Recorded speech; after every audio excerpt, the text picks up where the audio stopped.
Yo, let's get it, man. It's definitely Cloud Chaser TV, man. We back up in this thing again. You did. Hey, if you're new to the channel, hit that subscribe button. Share this on Facebook and Twitter right now, fam. So we're gonna get straight to it, man. Straight to the point. And when it comes down to Kevin Hunter, like Kevin Hunter, he basically, you know, it was on my last video I did. You remember it was some audio that I couldn't find. I was like, yo, it's some audio with Kevin Hunter, and it's crazy. They took it down, but I couldn't find it. But I ended up coming across it again, and I want to present it to y'all. But basically, he's speaking on this whole smear campaign with Charlamagne and saying it's calculated by him. So, I thought I'd bring that as well as we got some docs. We're going to bring in the docs on Charlamagne. We're going to bring that in a minute. But let's get to the Kevin Hunter, man. You gonna go after this dude, okay? That's but I wanna know what you want to accomplish, because everything, I'm gonna keep it 1,000 with you. Even when all that shit went down with that girl Jessica, like whatever choking them was doing, that was bullshit. I'll put the gas on that shit when I send it to the fucking blast and all that shit. And they had his, and that's what got his ass off of the HBO shit. That's why they didn't want to go after me really hard. Because I had a sloppy publicist at the time, Danny. He's sloppy faggot ass. He went, I don't know what he did, but he leaked the whole shit and he kind of blew it up. But he know I did. He know I made a phone call and put the gas on that shit. Okay, I despise this little nigga. I feel like I'm the only nigga that can take him out because I brought him in. But it's definitely a serious situation. Okay, and you don't need no motherfucking receipts for the shit I'm gonna tell you, because if the nigga here, he gonna be quaking. You gonna see his reaction because he's a bitch. He gonna immediately start attacking. I ain't got no more skeletons no more. Okay, so he can do it. And Wendy, whatever Wendy trying to do with him and shit. Whatever I heard they was trying to do, I don't even care. Because I know it's not going to get off the right way, because I already know our state of mind, and I know where he at. And right now, he's at his weakest right now. All three of them are trying to scurry to get their shit together. You know what's going on with them and stuff. As you can hear, like with that particular audio, he basically saying that shit, it ain't nothing that Charlamagne can do to him to try to expose him. And he ready to go full throttle. He's saying there's more to just Jessica Reed story. And Jessica Reed, prayers up to her, man. Shit, right now, whether people believe this or not, this is rehashing. This is coming right back in the media in that full throttle. You know what I mean? So KB basically brought it out.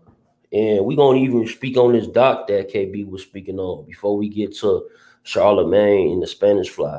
But like, as y'all can see with the doc that's on the screen, it says at court general section convened on August 29th, 2001, the grand jury of Berkeley County presented upon their oath.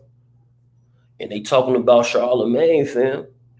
They saying that willfully, unlawfully engaged in penile vaginal intercourse with the 15-year-old female. And this is the violation of, they got the statute right there, the South Carolina Code. Right there, man. Wow. So this is the original charge. This is what they brought to Charlamagne when they first indicted him or bringing him up on charges. Now, later on, of course, we find out that, he pleaded down to a lesser charge. But this is the original charge right here, people. This came out August 29, 2001. The grand jury of Berkeley County. How y'all feel about this? Like seeing this doc in front of your face, man. The last video you just posted was that Charlamagne audio was crazy. Oh yeah, no doubt. Shit is nuts, man. I'm about to play that audio too. But as y'all can see with him saying that, because there's a lot of people saying that, well, Charlamagne, his charge was, basically dealing with the liquor and shit. He been giving liquor to a minor. And him being 22 years of age and she being 15. Now, with this doc that we see, it says that he engaged in penile and vaginal intercourse with the 15-year-old. This was the original charge. This stuff is deep, family. I remember a scenario in Myrtle Beach, South Carolina. I got this girl real drunk, and that sentence sounds a little fishy. I got her drunk. I didn't just get her drunk. I remember I went to the sex store and got Spanish Fly. Oh, so you raped her? Shut up. Spanish Fly. They sell it in the sex store. I'm telling the truth. They spell it in the Spanish store. I had to fucking. They sell knives in the sex store too. You could put that to a girl's throat and have sex with it. That doesn't mean it's legal. So I put the Spanish Fly in the E&J. We drinking the E&J and shit. So in my mind, I don't know if this shit really worked, but I felt like I got horny as a motherfucker too. Right? So she was drunk as shit, and we had sex and shit, and like a lot of my boys was trying to come in the room and fuck her. I'm like, nah, chill, like I can't. I'm not doing that. I'm not gonna let you run a train on it. That's rape. Yeah. Okay, so if it's just one-on-one, it ain't rape. Yeah. So the next trains are rape. So the next morning she wakes up. And we talk about it, and she's like, "What happened?" Oh shit. Like, we had sex. She said, "Okay, well, I'm glad it was you." Then a couple days later, she's like, "Yo, are you sure I only had sex with you?" Because one of my stupid ass cousins was going around saying he fucked her, which he didn't. I know for a fact he didn't. I was there the whole time. Yeah. He did not fuck her. Yeah. He looked at her naked, but he didn't fuck her. Right? So I'm telling her, no, me and you just had sex. Nobody else did nothing. So it just was weird that she was like, "Well, I'm just glad it was you." You know what I'm saying? Because in my mind, I'm like, yo, you could have been in a real bad situation if it was another motherfucker there. That's a huge compliment, man. A girl just said, yo, at least you raped me. I didn't rape her. I did not rape her. Hey, if it was any of your cousins or friends, it would have been rape. But I didn't rape her because me and her had every intention of having sex with each other. So then why would you put the Spanish Fly? I'm still a freaky motherfucker, but was she passed out while you fucked her? Nah, she wasn't like, she was like one of those drunks where she was one of those drunks where like she was like she wasn't coherent, but she was up. You know when your girls just like when you're blacked out like that, don't know what the fuck's going on type shit. Like she was awake and she was into it. She was wasted. Yeah, she was. Her eyes were not rolling in the back of her head. No. Okay. Was she snoring while you were? It was just weird. It was just weird because while we was having sex, she was. Because one of my homeboys used to fuck her on the regular. Like when I say the regular, that was his girl. Like he hates me probably to this day. Wait, so you fucked your friend's girl? That was a piece of shit. But he's innocent, right? If you still caping for Charlamagne the hypocrite, a.k.a. Shaw Kelly, a.k.a. Harvey Weinstein, a.k.a. Sharkasi 69, kill yourself. It's low key. Damn. And back to the document. Y'all see that the grand jury on August 29, 2001, Berkeley County, they basically came out to Charlamagne in regards to penile and vaginal intercourse with the 15-year-old female. This is the actual, so like even though he pleaded down to a lesser charge, this is the original charge.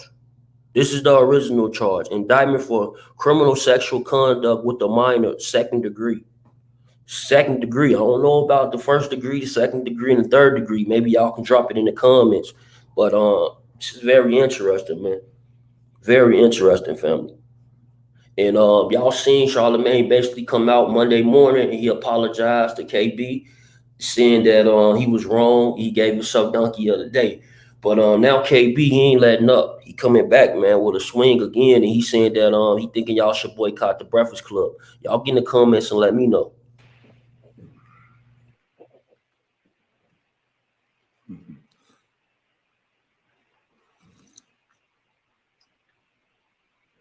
Let me show it to you on the other side too.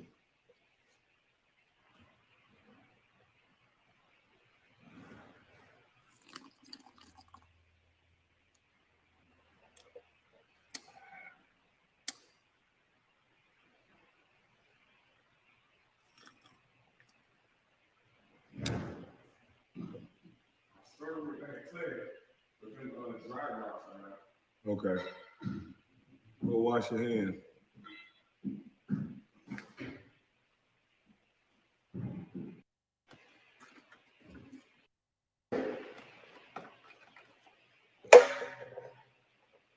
Breakfast Club. Charlamagne the hoe. Y'all scared me. Yeah. So when you scared Geechee. Yeah. We know how to prepare ourselves for you people that like to lie. I told you, as Geechees, we don't just go. We ain't going. Nah. So we'll be watching. Yeah, might get 2 more.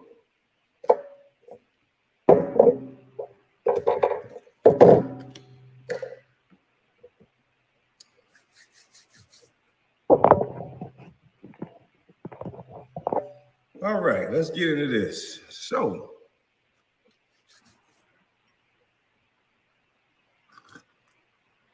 oh, and I gotta drink my smoothie, but my smoothie gonna get in my tea. I had to come out. I'm outside with my boy.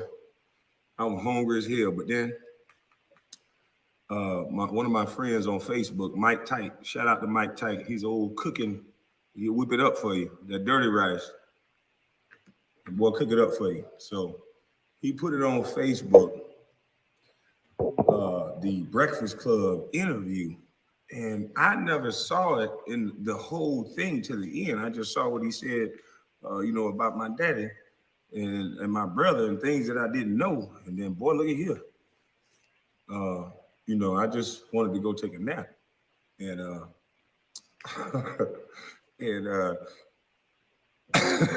but get back to the story.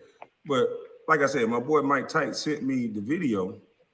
So as I began to watch, and I'm watching these 3 grown-ups that never met me before, right? And it's not just about what Charlamagne said. Each and every last one of them took a turn, and they did not tell you why. Why the first time you heard from your black mama's cooking, #1 draft pick on the Breakfast Club is when I argued with 2 other men. Now, if it's not because all I did was allege that they in groups and they in a go along, get along game. Now let me prove it to you. Charlamagne, why didn't you tell the people that allegedly, that maybe, I think, I snapped, that you have stock and interest, allegedly, you have a financial benefit off of the All of the Smoke podcast, sir. And that's alleged. That's maybe. That's I think so. That's my opinion. That's I'm crazy. But you said the words that they are your partners. That came out of your mouth on TV. See, you punk bitches easy. I told you, you haven't had a conversation in years. All you punk bitches do is talk shit about people. As soon as somebody see you, you attack them. Bitch, I told you. I'm something else. And the people are watching. I went out last night. Shout out to all the niggas that came up to me, or the brothers that came up to me in Atlanta and just said, man, keep speaking the truth and appreciate you. The people behind the truth, they tired of you niggas. They can see the difference that how y'all treat them and how y'all treat yourselves.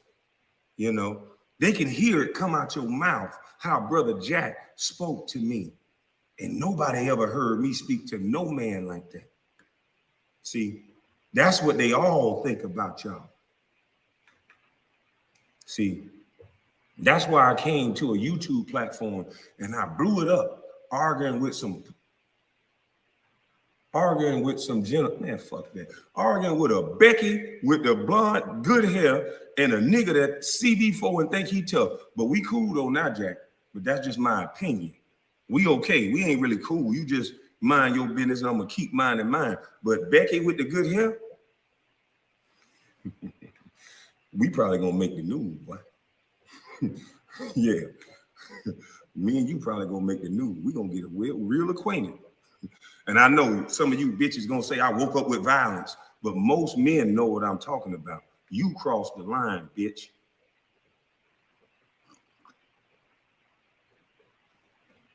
See, the whole time you punk ass niggas was talking, y'all was standing on another black man's shoulders, proving the point that I originally said, that you bitch ass niggas in the go along, get along game, all y'all do is disrespect and talk about black men. And you did it live on TV, you dumb bitch.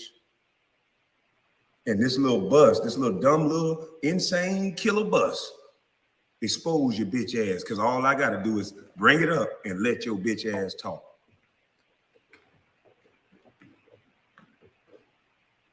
Now, I was brought up on the Breakfast Club, which is owned by who? I think, allegedly, iHeartRadio. And they allowed you, boy, to go in there and defame my character and all of my family's name. Because you didn't not only defame me, you defamed my brother, my sister, my daddy. It had nothing to do with arguing with two little punks. See, you have a vested interest in a company, and then you go talk about another black man. See, I was waiting on you, boy. I told you I'm well studied on you punks. See, all you in the go along, get along game is real protected, but you're stupid. Because that protection go to your head. You got ego. See, I don't have no ego. So you got a nigga that's invested. That's how y'all been doing me for years. Why you think the Stephen A. bitch showed up? Why you think Skip Bayless and all the rest of them showed up? Why you think when Jalen Rose, Fab Five, a man, shout out to Jalen Rose, shout out to Detroit. Why you think this man got on the show and you had to watch this man just sit there? A grown-ass man had to sit there, uncomfortable, trying to tell two little bitches that never did what he did to shut their goddamn mouth and let the nigga that persevered and went through this shit talk. But what did Stephen A. do? Oh, wait. Okay, keep talking. Yeah, it's easy to spot you little bitches. That's why I stayed quiet. Because if I didn't stay quiet,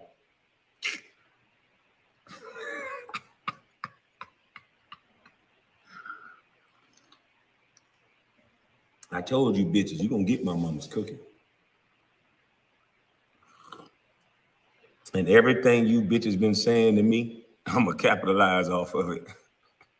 Bus Life is one of the hottest YouTubes right now, bitch, and y'all been calling me a bus.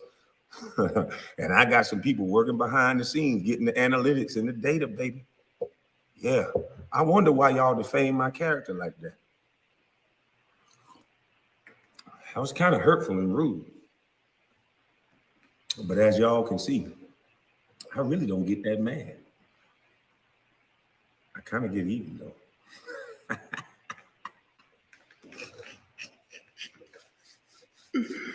You bitches are easy. Thank y'all for the super chat. I'm finna order some more goddamn shoes. Yeah. And I'm gonna put some goddamn gas in my car. So if y'all want to be mad about that, I don't give a fuck. Gas prices high as a motherfucker, okay? So don't think I'm not gonna put some of that shit in my tank, but I'm gonna give some blessings. And I got a team of folks in North Carolina, South Carolina. It seemed like in Atlanta too. Seemed like I'm picking up all over. But we gonna make this thing strong because my mama's cooking about to sprinkle all over this bitch. I wonder if I could have met y'all 20 years ago.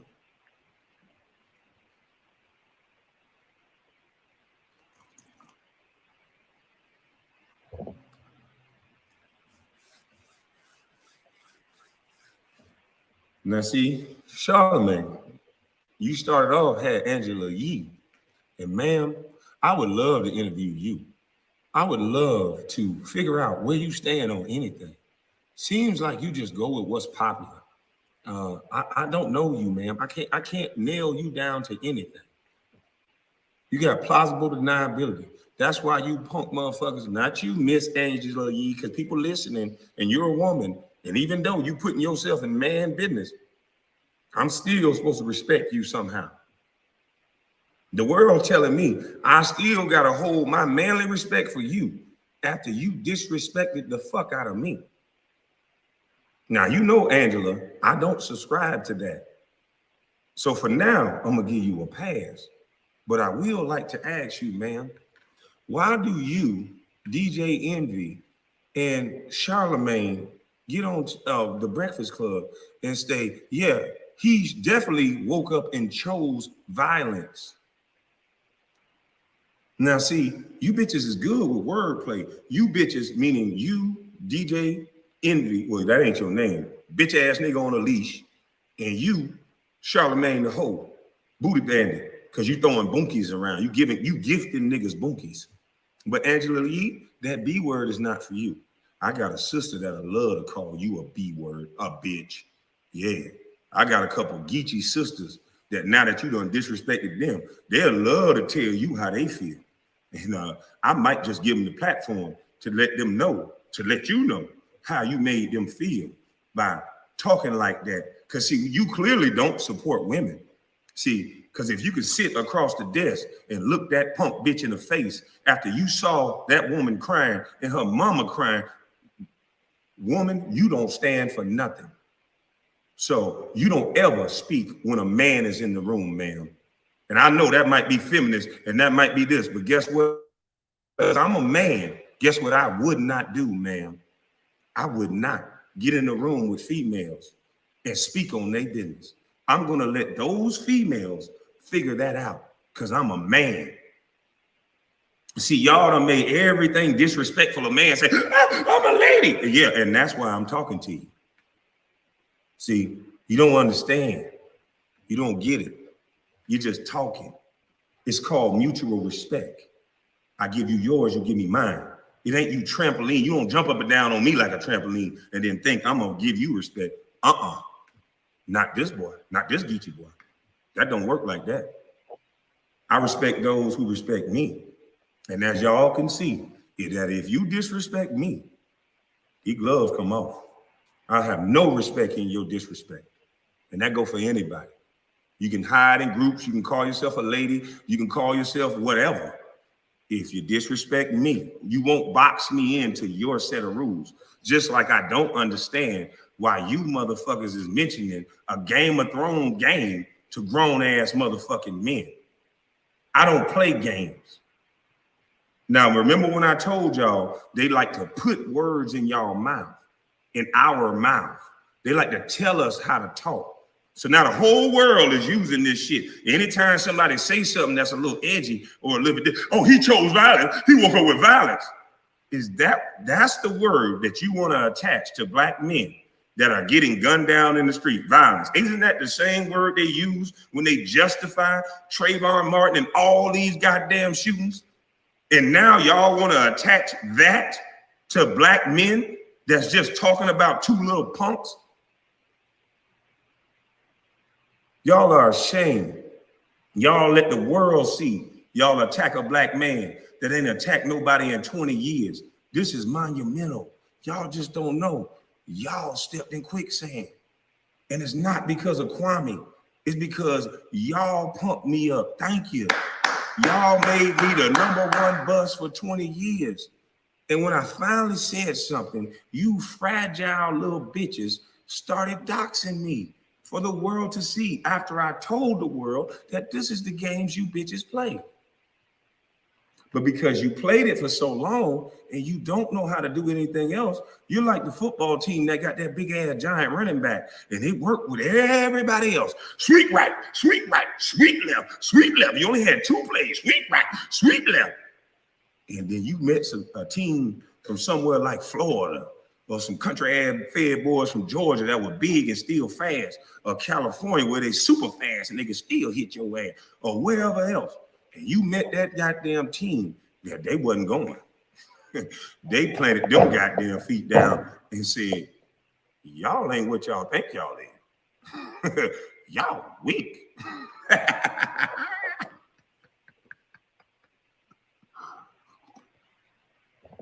Y'all done took so much power, y'all mentally, y'all took so much mental power away from the people that they actually think y'all tough. is people telling me, Kwame, watch out now. They gonna try to take your channel down. They gonna try to do this. It's we the people that they can take. Mainly left the rape charges conversation alone with regard to Charlamagne. That's right, Pee-wee. Talk about it, Pee-wee. He's like, about time, damn it. My dog is barking like, And the what's reason, happening? and I've had the documents and I've had the police paperwork for years. And the reason I've left it alone was mostly because I didn't want it to contribute to the pile-on, part one. Part two, I didn't want to get involved in somebody else's mess. And part three, it's 17 years old. But I'm being told that now that people are talking about it because you chose to jump into the Kwame Brown conversation, Charlamagne. That you're sending out cease and desist for people to not talk about it? And for that, you get... Congratulations, you played yourself. Because when you was on the air for weeks talking about Mr. C and what he had going on, nobody sent you a cease and desist. When you was going at Funk Flex for the non-charge that he got with regard to him and his wife, nobody sent you a cease and desist. When you went at Cypher Sounds and re-edited audio to get him in trouble, nobody sent you a cease and desist. When you released audio of Floyd Mayweather and his problematic reading, nobody sent you a cease and desist. But now people are bringing up your stuff and you want to send the lawyers? That's not clean, bro. Congratulations, you played yourself. And I know you're trying to move on with your career. You got the books. You got working on TV shows. I understand, bro. I get it. I get why you're sending the lawyers. But as long as you're in this radio game and you wanted to jump up and nothing to worry about. Key with Matt Barnes and all of them, and because you are in control of that podcast and you wanted to promote that podcast.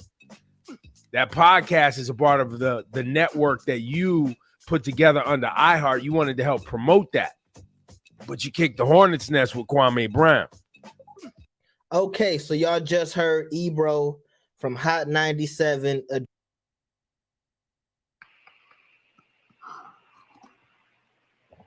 Y'all done took so much power, y'all, mentally. Y'all took so much mental power away from the people that they actually think y'all tough. It's people telling me, Kwame, watch out now. They gonna try to take your channel down. They gonna try to do this. It's we the people that they can take my channel down and they can take yours down. So if they do take my channel down, then y'all should.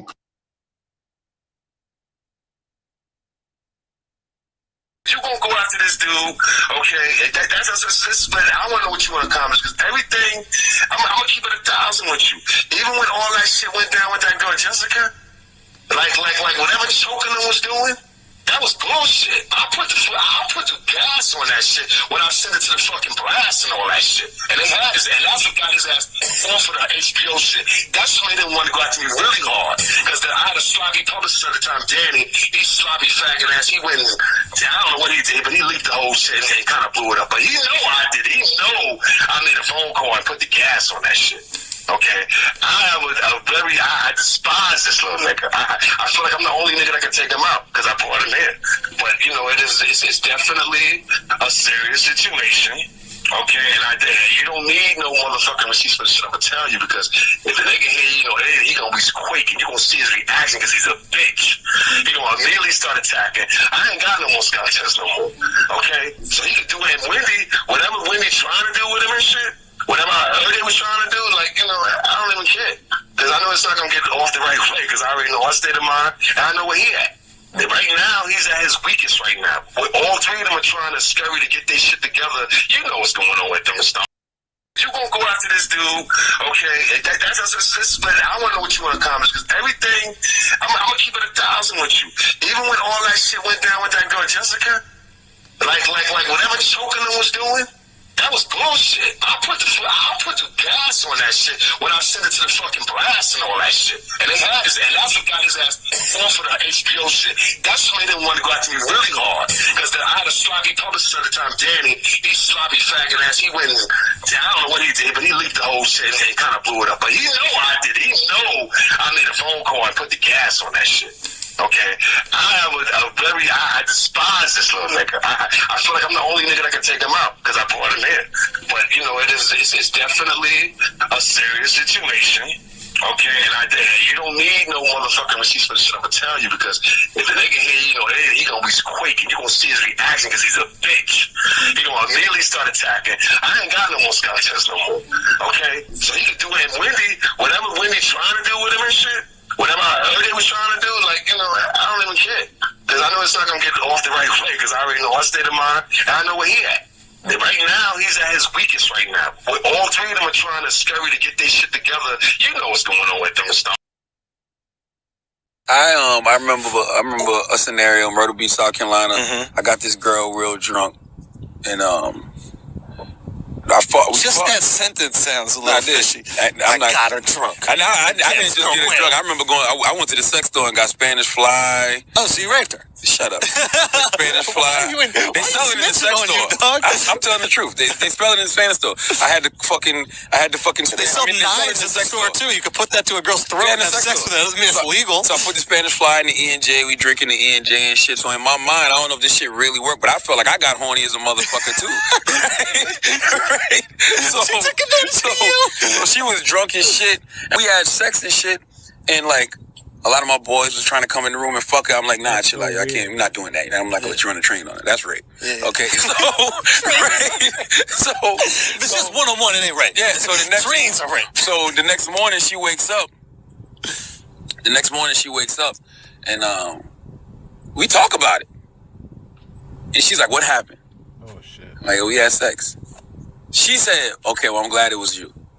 Then a couple days later, she's like, "Yo, are you sure I only had sex with you?" Because one of my stupid ass cousins was going around saying he fucked her, which he didn't. I know for a fact he didn't. I was there the whole time. He did not fuck her.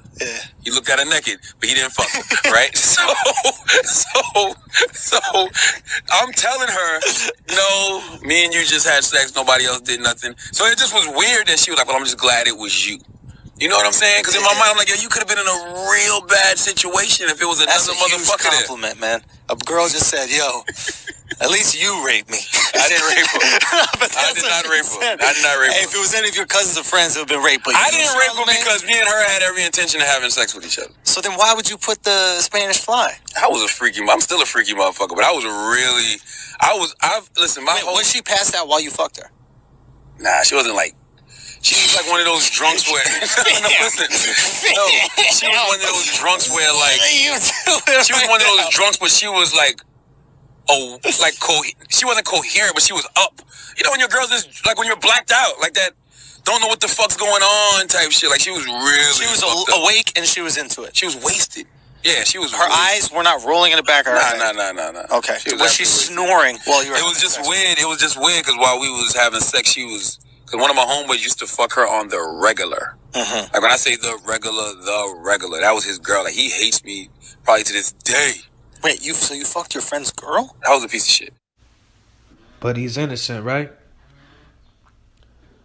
If you still caping for Charlamagne the hypocrite, a.k.a. Shaw Kelly, a.k.a. Harvey Weinstein, a.k.a. Sharkasi 69, kill yourself. It's low key. Close your wallet off to everything that these companies sell anywhere. And guess what they'll do? They'll give me my channel back. And they'll never disrespect you, me, or anybody, because it's we the people. Imagine if I would have met y'all, see, maybe like 20 years ago, when I was a little bit cuter, finer.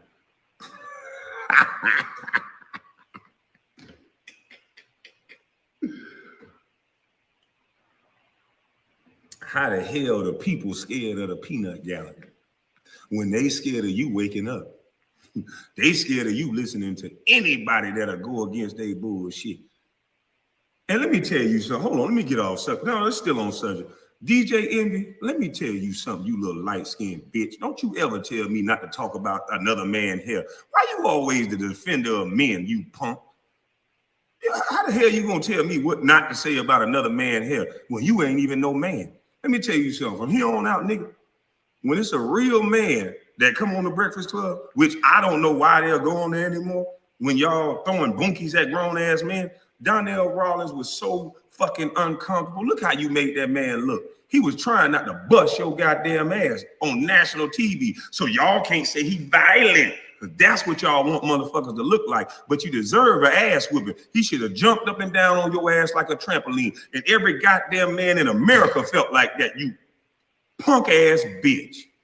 The fuck is wrong with you throwing bunkies at a man? And he tried to give you warning signs. He asked for your respect. He said, when Will Smith came up here, you ain't throw bunkies at him. What are y'all doing?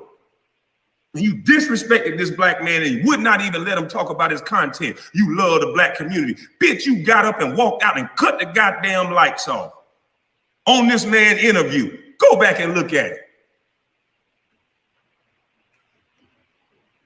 See, he ain't playing your little butt game, so he don't deserve to talk, huh? Go along, get along, gang. Mama's cooking, bitch.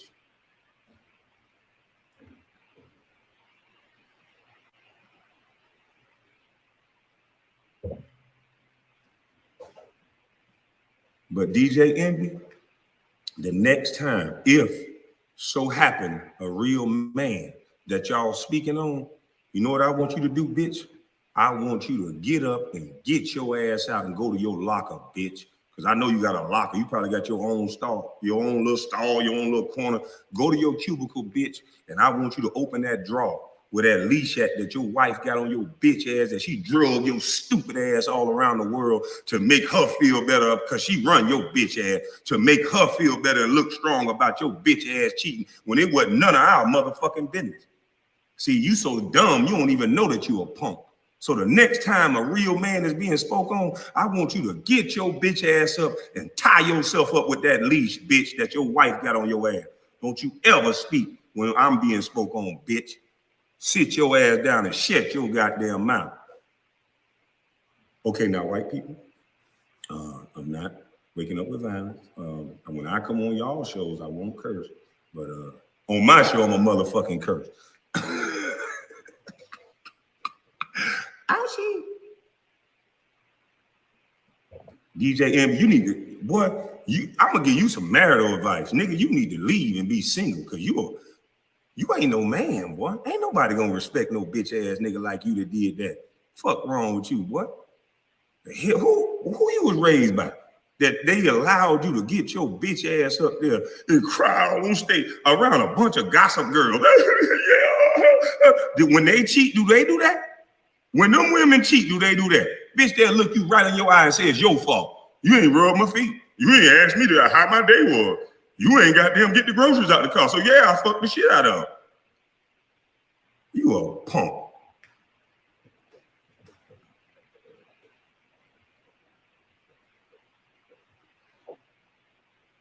I done told you, motherfucker. You know what? I wouldn't even be here if you motherfuckers knew what respect was. I wouldn't even be here. If you motherfuckers would have knew how to apologize, and that's why I went at them niggas so hard, because they got this fake ass tough persona, like they just like that. But them, they ain't like that. So that's what I'm saying. That's how these little boys getting hurt. These little boys going out here in this world not knowing that, man, you got to respect a man's space. It's okay to apologize, and it's okay not to talk to somebody like that. But little bitch ass, weirdo Stephen A ass millions and that little Dracula face, I want to suck your blood, ugly ass Skip Bayless, motherfucker, y'all taught these kids how to be fucking respectful. And disrespect run wild in the black community because a lot of us don't have anything to do. Y'all done took the playgrounds out. Excuse me.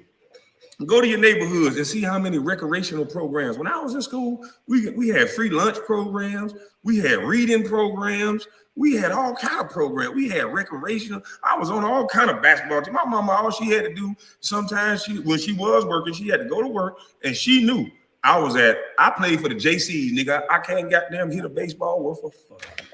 Damn. But back to the story. I played for the JCs. I was trying, boy. If I could have hit that motherfucker, I'd have been anyway. But I played baseball, I played football, I played basketball because they had programs in the inner cities so that we can keep these kids busy and mind off this dumbass music that's telling you kill a nigga, shoot a nigga, pop Zan, pop perk, pop this, pop that. Yeah, let me explain it. So the paperwork you see on the screen right now, this is the original indictment on Charlamagne. He was indicted on criminal sexual conduct with a minor, second degree. They saying that he engaged penile advisement intercourse with a 15-year-old. That's Leonard. That's his name right there. And the thing is, though, this was in 2001, and later on, he pleaded down to a lesser charge, which was basically they got him because he brung the liquor around her, and she was underage. But this is his original charge right here. This is the original paperwork. This is 2001. Drink this, lean that, smoke this, do that. You know what I'm saying? That's what we telling these kids. I didn't have that when I was growing up.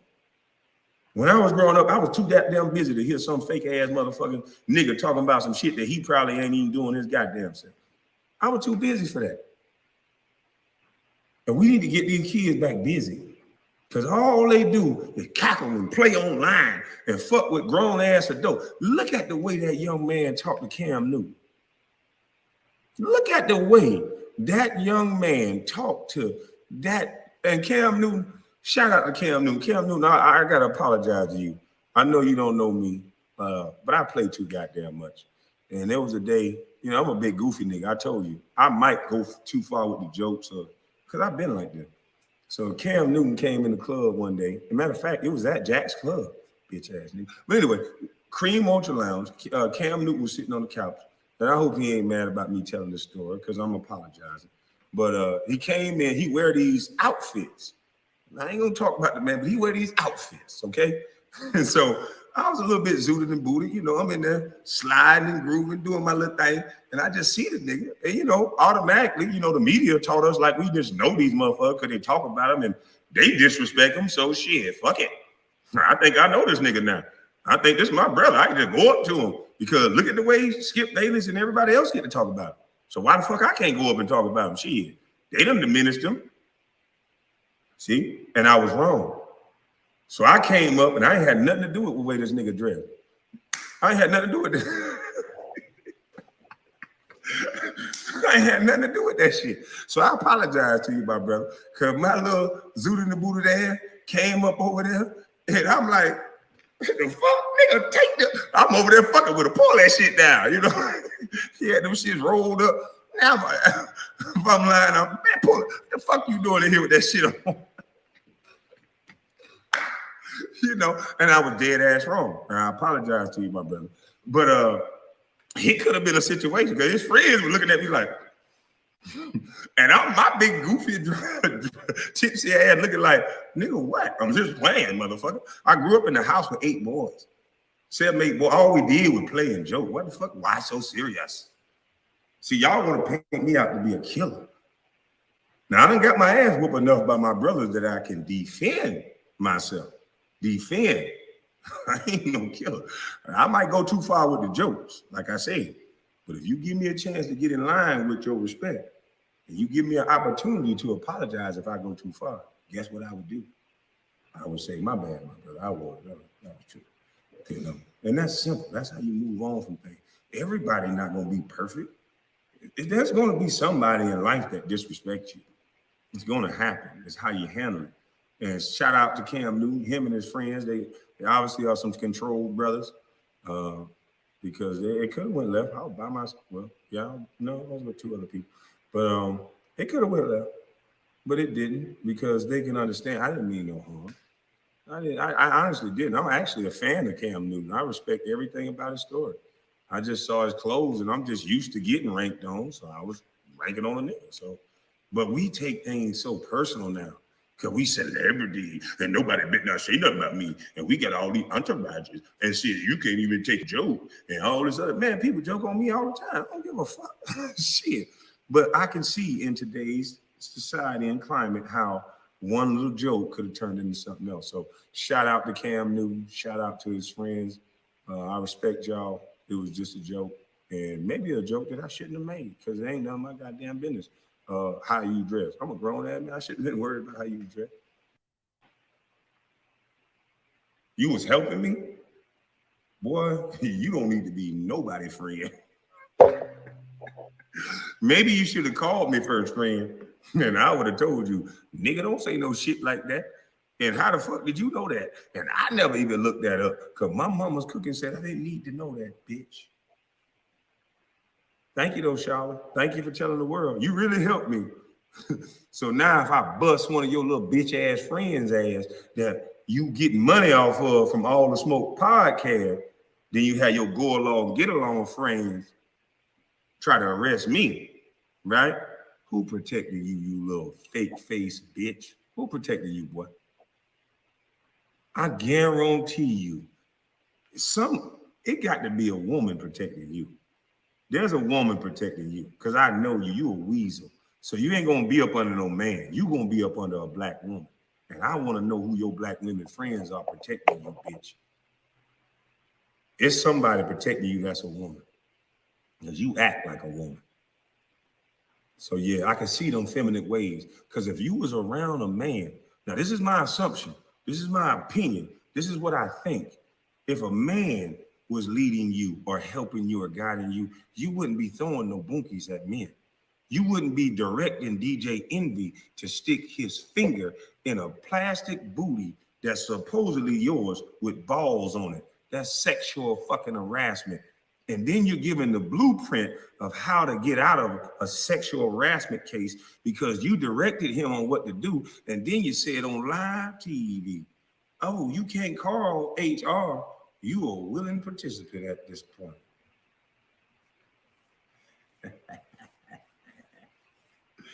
Matt Barnes, Becky with the good hair, bitch. You still think I'm just going to fizzle out in a week? You still think I need the people to love me? When you up there on that dry ass podcast with a nigga that's falling asleep and you sitting up there asking all them stupid ass questions, trying to live off the back of Nipsey Hussle. God rest the dead. Shout out to a true pioneer and a real brother. And you try to sit your bitch ass next to that so everybody can see you as a Nipsey Hussle. Bitch, you ain't shit. And I would love to jump up and down on you like a trampoline, you punk bitch. Because Nipsey Hussle, allegedly, he would have never talked to a man like that. Every interview I heard him talk about was about respect. He even was about to slap the shit out of a reporter, allegedly. I think I saw it on camera, but my eyes bad. He even was about to slap a reporter for disrespecting him. He checked everybody that disrespected him because he was a man. See, y'all like to take away men because you want to be left with punk bitches like you that want to leech off men. You want to use his mural to make you look better, you little weak punk bitch. You ain't shit, nigga. And anybody that's letting you sit in that, matter of fact, nigga, y'all need to, I would say y'all switch seats, but y'all the same motherfucker. Y'all need to goddamn, he don't need to be around y'all bitch ass niggas, basically. But Jack, we still cool though. But I'm joking. Condescending bitches. Fuck wrong with y'all. Who the fuck y'all thought y'all was fucking with, nigga? When I said that you gonna stop talking about everybody mama's son, you thought I was playing? You nigga thought I was playing until I showed you I wasn't. Now everybody want to apologize. Now everybody want to, oh shit, he violent, he this, he that. Nah, oh shit, hell. I told you what quicksand was, didn't I? I warned you bitches. Didn't I? Now I'm gonna wake up everybody about you bitches. You niggas weak and you ain't shit. All y'all do is band in groups. And it's the go along, get along game. And y'all act like y'all tough because y'all keep people that like you on your side. But once people stop liking you, and seeing the bitches that you are.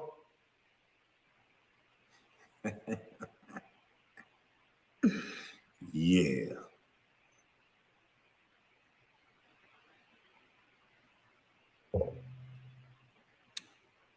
So I would love to see the content continue on the No Smoke podcast. I can't wait to see what it continue doing, because I'm gonna be watching. And you're gonna put some respect on these black athletes' name. You're not gonna be dragging you're not gonna do massive work no more. All you media outlets are on notice. Mama's Cooking is watching. And we the people are watching. And y'all ain't gonna disrespect no more black athletes like this here. Defaming their character, making it to where they can't take, because you know, when you sign that contract, they own the rights to your likeness. So why would a company have you sign over your likeness and they do the job of destroying it? It doesn't seem like a good business model, sir, man, whoever came up with this stupid ass system. Because I would like for you to give me my own likeness, or these players their own likeness.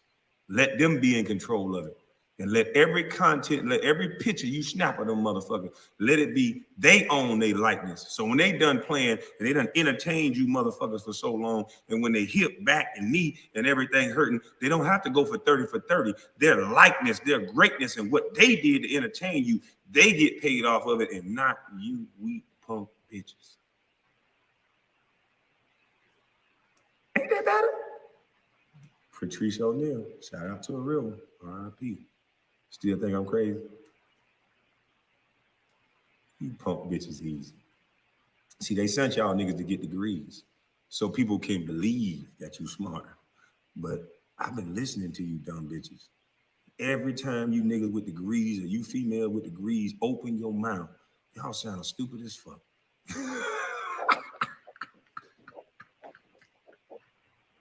Y'all so detached from what's really going on. You don't feel the heartbeat of the people, because you not we the people no more. You with them people. So every time you come around we the people, it got to be propaganda. It got to be race. It got to be somebody virtue signaling and acting black, because that's what the culture move. So a white lady, I ain't gonna say her name. Hell no, because I got smoke, but them motherfuckers got smoke. But a white lady will pull out hot sauce out of her bag, and then Negroes will say, "Oh shit, my nigga, she down." What changed after that?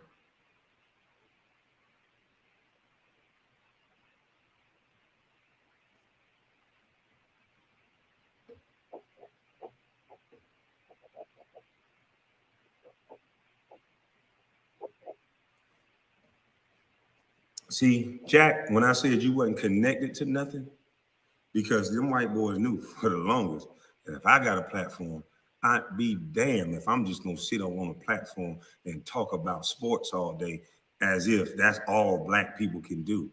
And then when we talking about these black kings that's overcome their situations, but they still have a little trauma, because you have to deal with certain elements. Do you know how hard it is to make it out the hood? And you smarter than most niggas around you, and these niggas dangerous. And I'm not, y'all hear the way I talk. It's some niggas that are dangerous I grew up around. They don't do a lot of talking. It's bitch ass nigga. And then it's over. So I'm a byproduct of my environment. And see, these people know that. They know it. That's why they keep you in the worst environments. It's called learned behavior. See, when they hear me cussing and fussing, they pretend like they don't like that.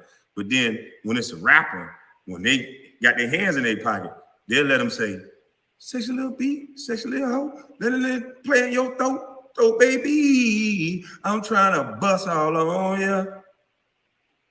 Shout out to them niggas, get your money, I guess. I ain't hating them, but that's on the radio. And you want to tell me to watch my mouth? Nigga, I'm grown. Just because you ain't getting paid off my mouth, bitch, you ain't gonna tell me what to do. Fuck you.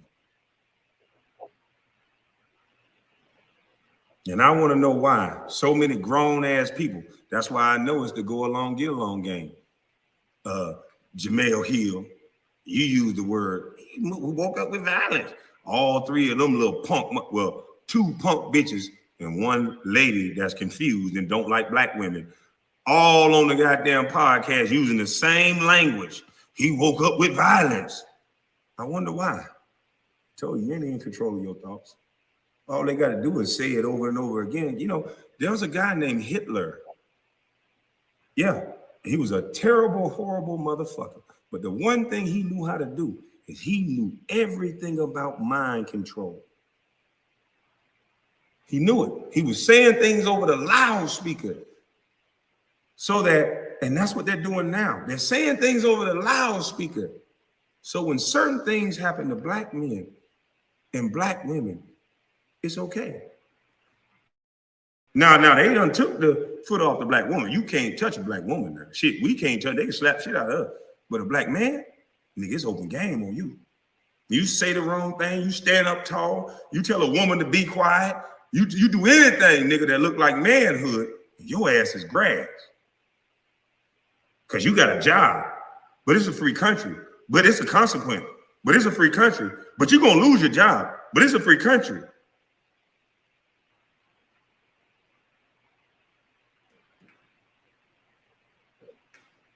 Why you think they took trades out of the school system?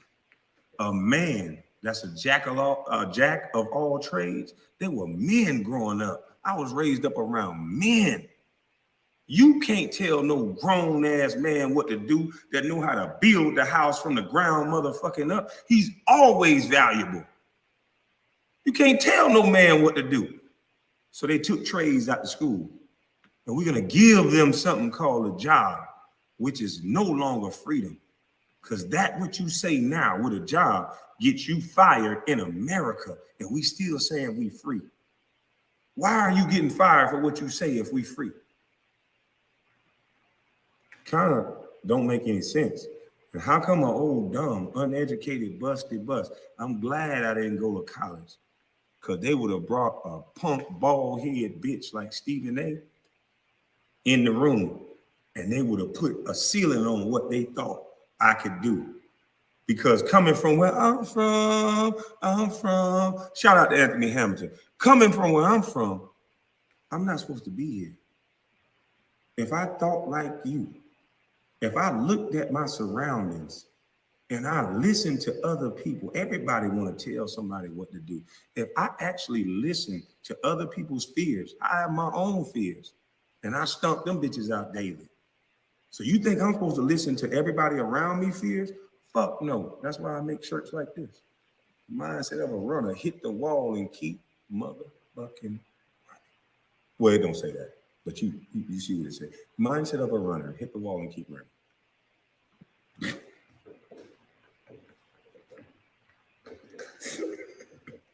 Now, tell me if you think these kids they raising up now got the mindset of a runner. They got the mindset of ask your mama. They got the mindset of I don't care about nothing. I just want to play this video game. They ain't connected to nothing. They're like Stephen A, Jack, and all these niggas that they put on TV. Why are you niggas shouting so much with all this money we got?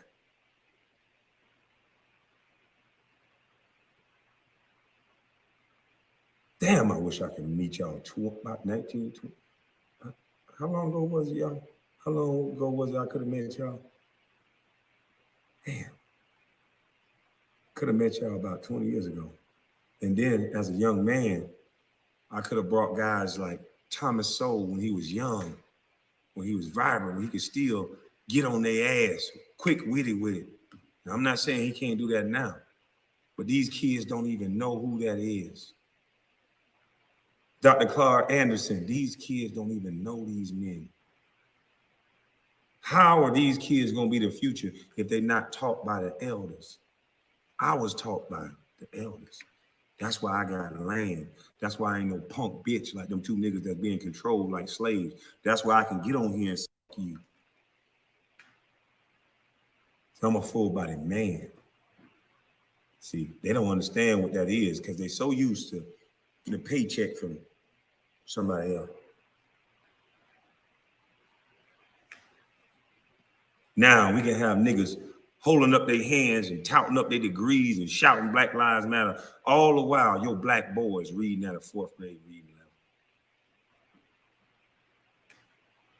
But y'all can't say that.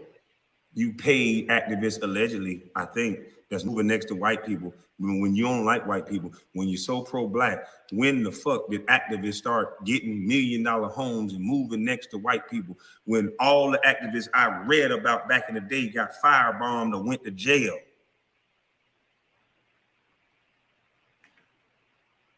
You niggas getting hotel rooms and free passes out of the jail after you take a photo up talking about, ha, black people out. But these black boys are getting shot still, and they're worse off than they were before. And you want me to think you care about black people? Because somebody say something objective, because they see that the results of what you're saying is not working. And I'm a nigga that deal in results. What you shouting and yelling about, motherfucker, you've been doing that long enough, and it's not working. So you use words like coon and this and that to get people to stop talking. But bitch, I don't give a fuck what you call me. I got 20 years worth of name calling. And that's why y'all scared. You know I don't give a fuck. And that's why y'all scared. That's why you're trying to paint me the picture of somebody violent. Because you know I will protect myself. It's not violence to defend yourself. Every man across this land, every woman in this country and all around the world have a right to life, liberty, and pursuit of happiness. And I have a freedom and I have a will to live and I have a right to protect myself. And no, I didn't wake up with violence. I woke up on your ass with my mama's cooking.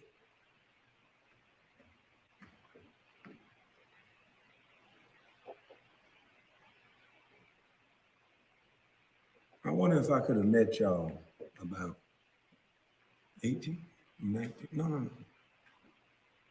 I used to count on my finger. Yeah, about 20 years ago. Wish I could have met y'all about 20 years ago to inspire these kids. But look who they gave y'all. They gave y'all a bald head, weak looking bitch. You think if a revolution or anything start, Stephen A. gonna be able to help a bald head bitch that try to emulate a woman that sound like one of my aunties? This bitch loud. Boy, if we was in the real world, nigga, you wouldn't even be able to talk in my house.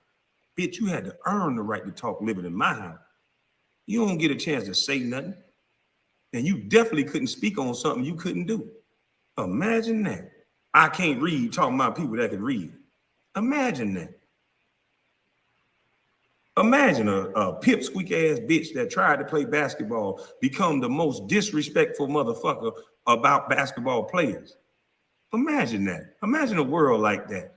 We're a Dracula-faced bitch that never played the game, and Jalen Rose exposed your bitch ass of what you averaged in high school, and then y'all got him canceled. Because he a man, and he knew. He like me, nigga. You don't deserve the right to talk, especially not the way you talking. Bitch, if you want to use journalism and data and stats, bitch, somebody need to give you whole ass niggas a stat sheet. The only thing we want to hear from you bitches is data and statistics. We don't need your opinion, bitch, because you can't do it. And what world we gonna live in now? I ain't no boxer. I said that already. But I'm supposed to be the baddest voice in boxing? Stephen A., shut your bitch ass up. I don't want to hear you talk no more, bitch. If you open your goddamn mouth and I see it, I'm gonna do a reaction video to everything you say. And the only thing I gotta say is, bitch, you can't do it. Bitch, you can't do it. Bitch, you can't do it. Bitch, I'm gonna get a beat to that. Bitch, you can't do it. Somebody put a beat to that shit. Take my voice. Bitch, you can't do it. I'm gonna slow it down for the Texas nigga. Bitch, you can't do it. Speed it up for the Georgia nigga. Bitch, you can't do it. Fuck you talking about, nigga. There's a new sheriff in town, bitches. Take a good look. And Matt, you bitch ass Becky with the good hair, if you was connected to something, your woman wouldn't have left you right in front of your face, bitch. Because I seen the video. Nigga, she been left you. Yeah. And I got a couple commentary about your ass, nigga. She, that wasn't the first time, boy. But I don't want to dox no woman, but I ain't gonna say that. But if me and you ever see each other, I'll tell you everything. I just know you's a whole, not a good person.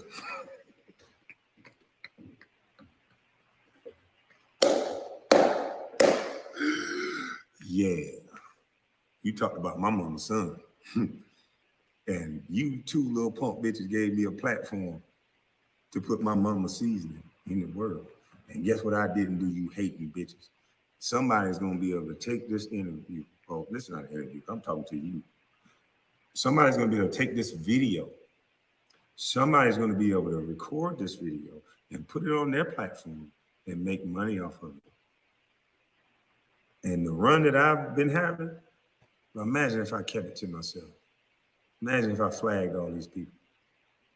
I'm just trying to wake people up, but you ain't gotta be selfish.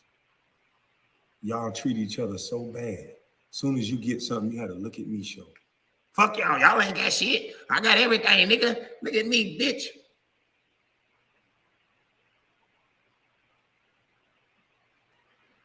Why? Who taught you to do that? Yes, at some point, I'll make it to where only certain people can use my videos. Because I'm watching what mama's cooking. And I'm watching the reactions to the videos.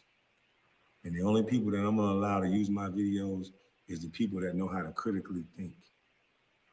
And if you can critically think and help these kids, then you'll be able to use my video. If you just here for the drama, and if I ain't just talking about a nigga and fighting and cursing a nigga, but Becky with the good hair, I ain't gonna let you go, no bitch. So if they're here for that, I'm gonna get on your ass every time. You gonna be a part of every show. Cause you did something wrong, boy. You hurt me, boy. And hurt people. Never mind. Anyway, but like I said, the people who can critically think, the people who can, that's not scared of massa and scared of being doxxed and scared of their page going down, because like I said, it's we the people. And if we stand together, can't no company do a motherfucking thing. And that's why I'm letting y'all use the video. We need a team of niggas to stop this bullshit, because they got a team. And see, I'm watching to see what team of niggas that got that thing over there that I got. We're gonna see who really the real and who the fake. The real don't shout and do all this shit in the middle of the street. It's interesting, all the people who shout in the middle of the street and all this shit, they live in a society that they complain that's so racist, and so this and so that. And once they done complaining, somehow they end up with islands and $1 million homes, and you end up with nothing. Why is that? If they so concerned with your black ass, why couldn't they show any gratitude like I've been doing? I'm happy that you guys make these videos go viral, so that's why I'm letting you use it. So if they got a little money and they got a little piece of change, like I'm getting some change from Super Chat, I'm going to buy shoes for kids. So how come you never seen their personal acts, not hiding in some group, just, hey, I'm going to this community that's led by blank, blank person, and this is my youth center, and all the shoes in the community is getting better by this activist that claimed to be an activist.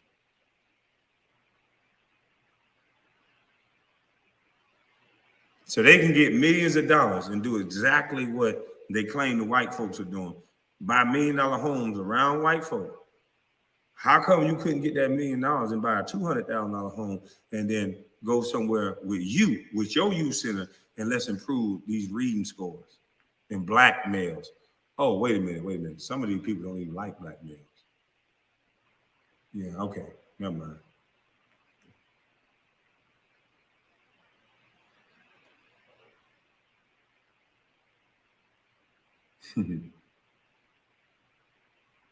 Y'all doxed me in front of the world after I said y'all was gonna do it.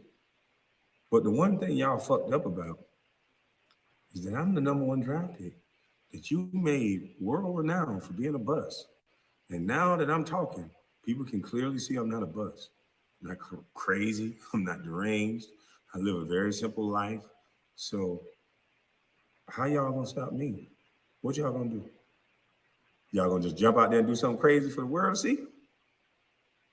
Or you're gonna have to deal with these talking points, because a lot of people gonna start talking. a lot of people gonna start talking. And Stephen A. Smith, you've been the worst thing to the black community. You spearheaded a movement after Jalen Rose was trying to show you, brother, there's a difference between talking stats in a person's number than defaming a person's character to his whole family and millions around the world. You have little children growing up to grown men saying that they're these names that you repeat. That would have never happened to Cam Newton back in my day. If a kid would have walked up to a coach, Cam Newton size, and talked like that boy talked to Cam Newton back in my day, that coach would have slapped the living shit out of him and would have walked up to his mama and told him, you don't talk to no man like that. And where's this boy daddy at? He would have looked past his mama. Where is this boy's daddy at? And if the daddy wasn't there, the coach would have said, that's what his ass needed. Now get the fuck off my field. And when that little boy would have came back to practice, if the coach would have let him, his ass would have had to earn the right to be amongst men, young men. And he would have had to respect everybody out there before he came his ass back out in that field. He would have had to do some running, some up and downs, some burpee, all kind of shit. And that's how you teach these little boys respect.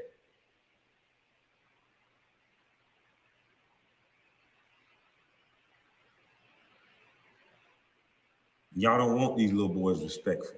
You want what's going on now. Because if Cam Newton would have slapped the hell out that little boy like he deserved, y'all would have took his money. Because it's all about money. You want to make grown men into women. Y'all would have took his money. You would have doxed him. You would have told him how wrong he was. You would have called him abusive to children. And you overlooking the fact that you just created the worst little son of a bitch in the world. And that little fucker is going to grow up to be a man. And he talked to a nigga that's great right now. Cam Newton broke barriers down. Do you know how hard it is to be a black quarterback? And then some little punk bitch that ain't prove a motherfucking thing. I wish I was out there. I wish I was out there. I would have cussed your little motherfucking ass out.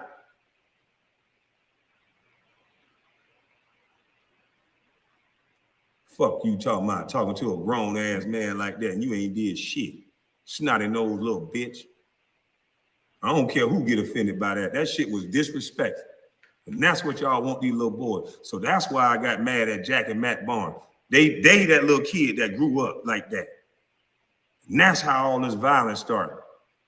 We got to get back to these goddamn programs and let these coaches kick these kids' draws in their ass, because my coach did.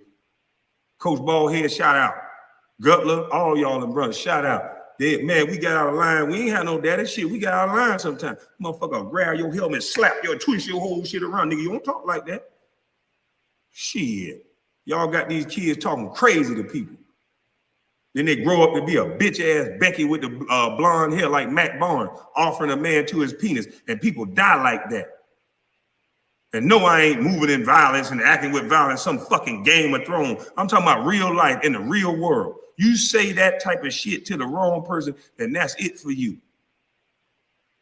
And that's why I want to jump up and down his ass like a trampoline now, because I understand what he was trying to do. Bitch, you don't emasculate me in front of your white daddy, bitch. And boy, look at here. I'm telling you, me and you might make the news, boy. You better hide in them same groups. Fuck you talking about, nigga.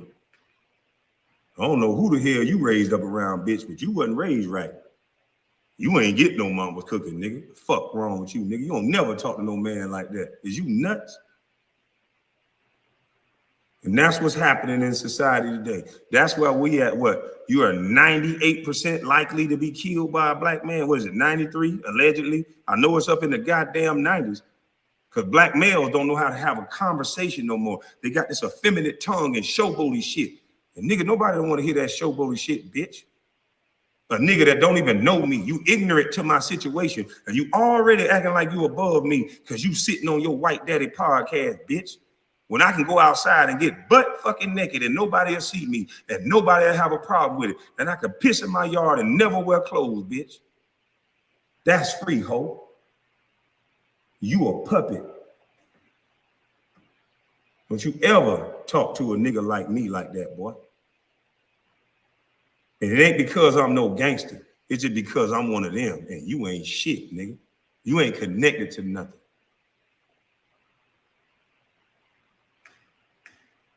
A pretty ass, bitch ass nigga like you. I seen the goddamn post that Angela Yee put up. Shout out, like I say, to Mike Tyson. Even though I don't like it, but you can cook. But Angela Yee, you put this Pretty Ricky, not Pretty Ricky, because like I said, I like them niggas. You put this Chico the Bar looking, and I like you too, Chico the Bar, but y'all do kind of look alike. You put this Chico the Bar looking motherfucker with this slick ass hair. He's sitting up there looking like a brand new bitch in the mirror with his leather jacket on, trying to show his tattoo. Nigga, you the cutest thug I ever seen. Bitch, shut your bitch ass up. Nigga, I would have jumped, boy. What the fuck you that pretty style nigga trying to be a thug? Man, you better shut your bitch ass up. Fuck you talking about, nigga. I'll make you ugly.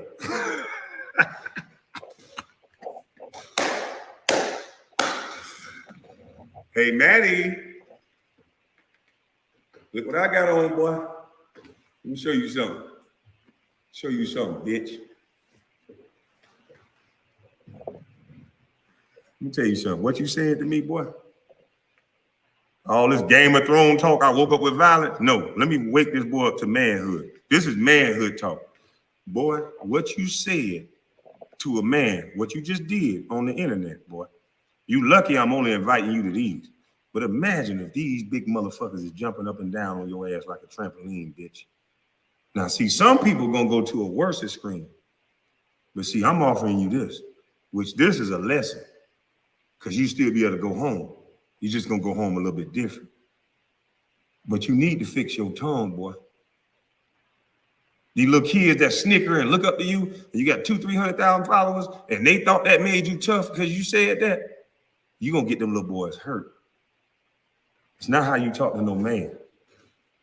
And I hope, and I allegedly wish I can catch you so I can show these little boys what happened when you run off on the plug twice, when you tell a man, ooh, Jesus Christ.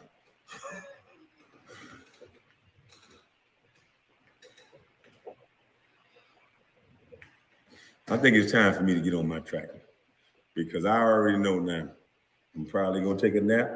I'm going to the gun range today because me and my son going to start going to shoot together a little more.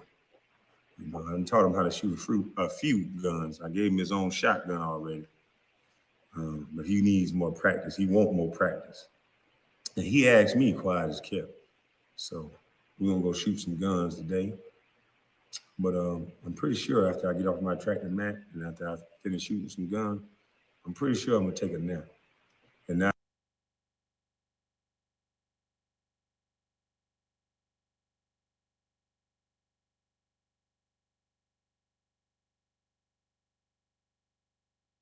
you gonna go after this dude, okay? But I want to know what you want to accomplish because everything, I'm gonna keep it 1,000 with you. Even when all that shit went down with that girl Jessica, like whatever choking them was doing, that was bullshit. I'll put the gas on that shit when I send it to the fucking blast and all that shit. And they had his, and that's what got his ass off of the HBO shit. That's why they didn't want to go after me really hard. Because I had a sloppy publicist at the time, Danny. He's sloppy faggot ass. He went, I don't know what he did, but he leaked the whole shit and kind of blew it up. But he know I did. He know I made a phone call and put the gas on that shit. Okay, I despise this little nigga. I feel like I'm the only nigga that can take him out because I brought him in.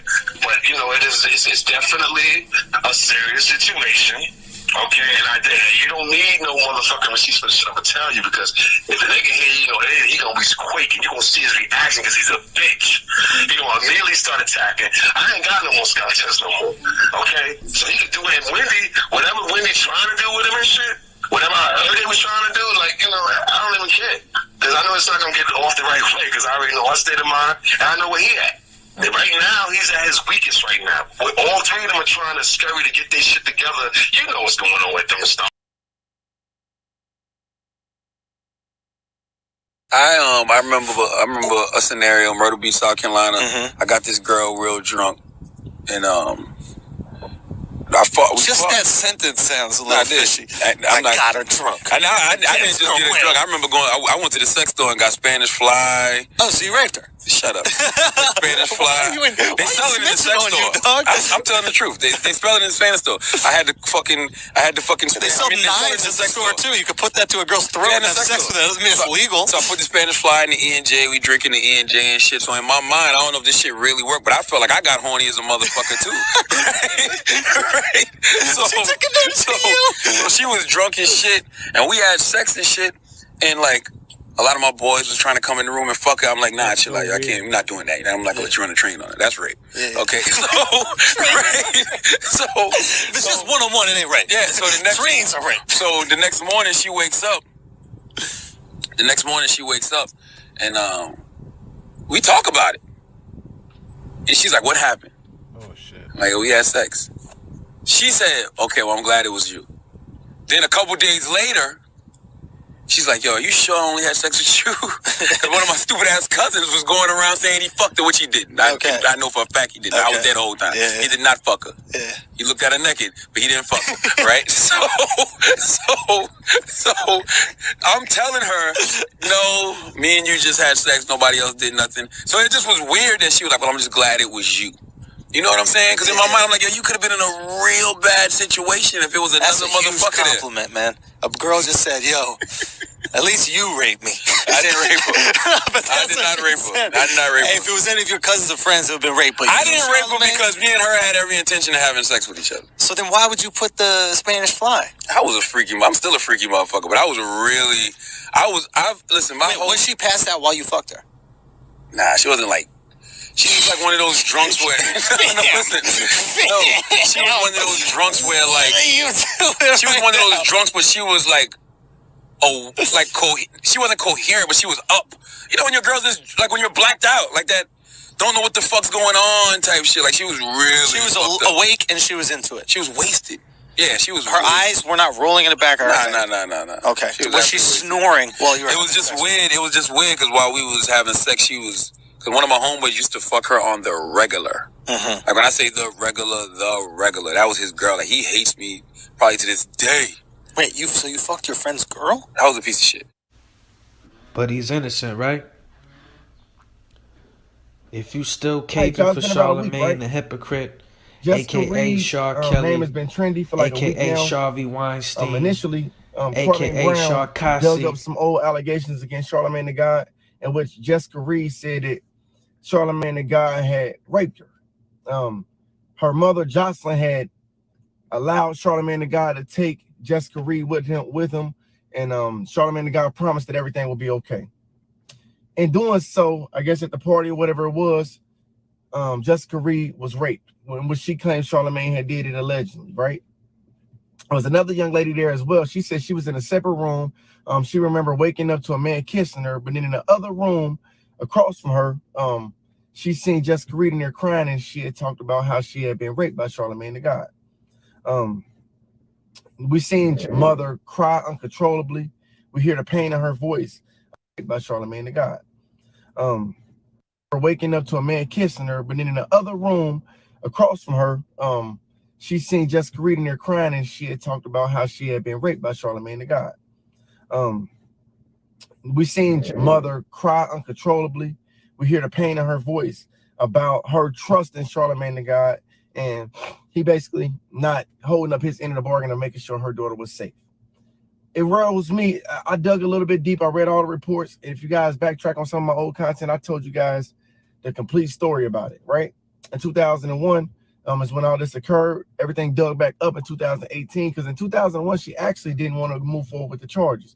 That ultimately allowed Charlamagne the God to be able to plead to a lesser charge. Now, fast forward to 2017, 2018, she wanted to dig it back up because she said that she never felt like she got her fair due and justice for being raped, allegedly, right? I'm not sure what made her back in 2001 not move forward with the charges or whatever the case may be, but from what I've read, it says something along the lines of she didn't want to move forward with the charges, and he pleaded guilty to a lesser charge, right? it leads me up until now, right? Whether he did it or didn't do it, a lot of people around the world feel like he did it. He's sending out a lot of cease and desists now to different guys. Hassan Campbell said he got a cease and desist before. Kwame Brown said he got a cease and desist. They got it all through Charlamagne the God's lawyer, in which he don't want people talking about it. So that kind of alerts me to believe that, you know, maybe he did do this to Jessica Reed, and he just trying to silence people, or he just don't want to keep on reliving the past. One of the two reasons, right? You guys can comment below. What do you think the reason for him sending out all these cease and desists? Now, it leads me to dig a little bit deeper, and I've been wondering, I've been trying to track down information about Jessica Reed now for the last week. It seems as though her name is so trendy right now, and she wanted her story to get out. I was wishing that I could locate her to try to listen to her story and put it out to you guys and kind of let you guys know that what she's saying now in 2021. I can't find Jessica Reed nowhere. Is it anybody that can find Jessica Reed's Instagram, Twitter, any type of social media, any new interviews, anything in 2021? Where is Jessica Reed today? Right? That's one of the questions that I wanted to ask while still digging to the information. I feel like if Jessica Reed's story is so prominent right now, right, she can help a lot of little girls that's 15 years old right now. That's 15 years old or younger, or maybe a slight bit older, maybe 16, 17, that's dealing with this type of situation. She can be their voice of reason, so to speak, right? She can be the one to tell them that, you know what, I've been there before, and to where I felt like my word was muted. You know what I'm saying? Like my pain, my struggle, and things that I'm still dealing with to this day, because just in 2018, she talked about how she's still battling that trauma, right? You see, Charlamagne the God put out a book called something along the lines of talking about PTSD. Well, what about that young lady's PTSD of being raped at 15, allegedly? Her crying and her friends talking about, I mean, the other young lady that was across the hall from her waking up to a man kissing all on her. She talking about how she looked across the hall and seen Jessica Reed in there crying and saying that she had been raped. They said that something that they had drank, the liquid that they had drunk, tasted like soda, right? They got a little bit deep. They got real deep in detail, and I'm trying to bring you guys as much that I can remember from the article that I read, right? And at the same time, I have a lot of questions as to where is Jessica Reed today?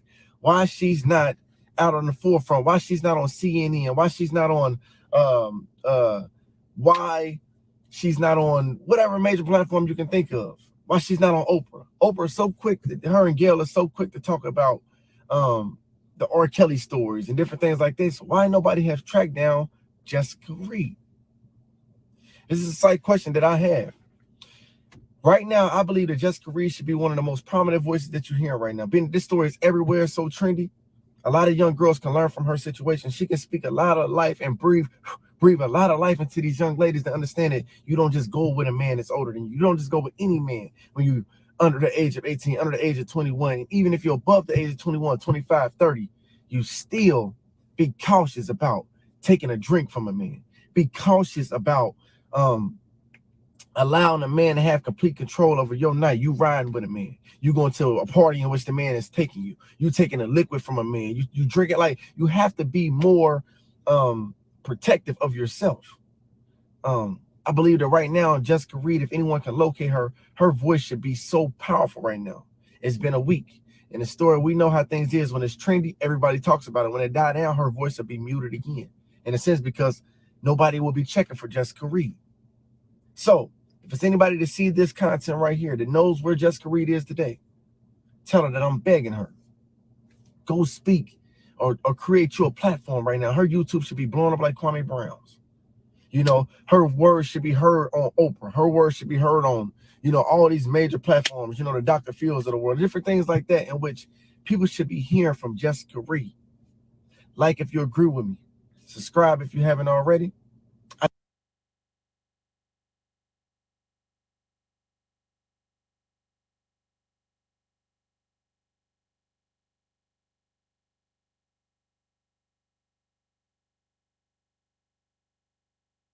I don't do that shit. Hell, I'm scared of that kind of shit. I done had a rape charge before. Oh, for real? Hell yeah, I'm scared of that kind of shit. I don't even play them. I don't do that shit. Hell, I'm scared of that kind of shit. I done had a rape charge before. Oh, for real? Hell yeah, I'm scared of that kind of shit. Shit, I don't even play them. You got like a charge? How you beat that?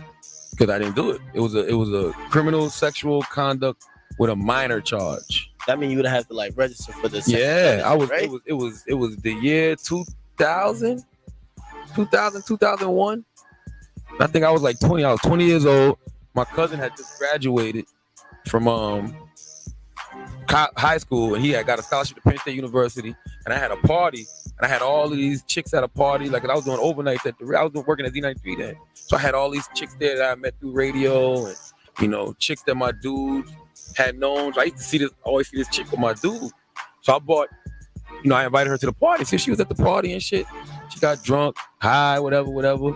Something happened in the room with a couple of my dudes. I'm asking them, did they mess with the chick, after the fact, after she pressed charges? And they was like, no. But they was like, yo, she's bugging. I remember the night of, they was like, yo, she's in here bugging out. She's kicking over the TV and she's trying to set shit on fire. I'm like, what the fuck? Because I had left. So the next morning, I'm hearing she said she got raped. She got raped. So I go to the hood to ask what happened. They like, yeah, my cousin who had got the scholarship, yeah, he's in jail now. What you mean he's in jail? He's in jail. They said he raped the girl. I'm like, get the fuck out of here. I go down to the jailhouse, talk to the detective myself. No, it ain't no one for me. I just told the detective, like, look, I take full responsibility for anything that happened in the house last night. You gonna take the case? No, but I told her, I said, as far as I know, because I asked around, did anybody fuck up? I'm like, yo, nobody got raped. Yada yada yada. They didn't even have my cousin in custody. My other cousins was fucking with me. Because they was mad they didn't get invited to the party. Hating ass motherfuckers. So my cousin wasn't even in custody. So I went down to the jailhouse for nothing. So I'm like, I take full responsibility for everything. I bought the alcohol. They was like, well, you're not even of age to buy alcohol. And I'm like, well, how'd you get it? Well, I got a crackhead to get it for me.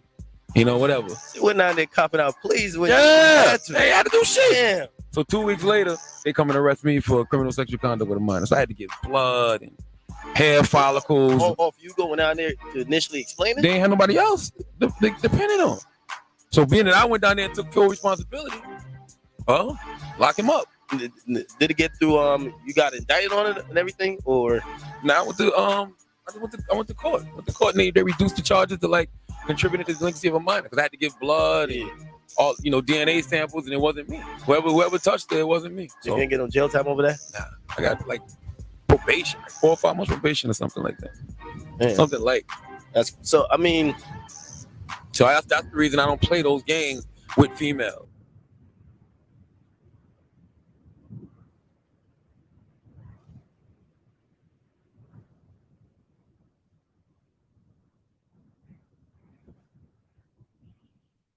I just want to make sure that what I heard is the same thing what you heard. For this is Charlamagne the God's version of the events that took place, and this took place on the night of June the 8th, 2001.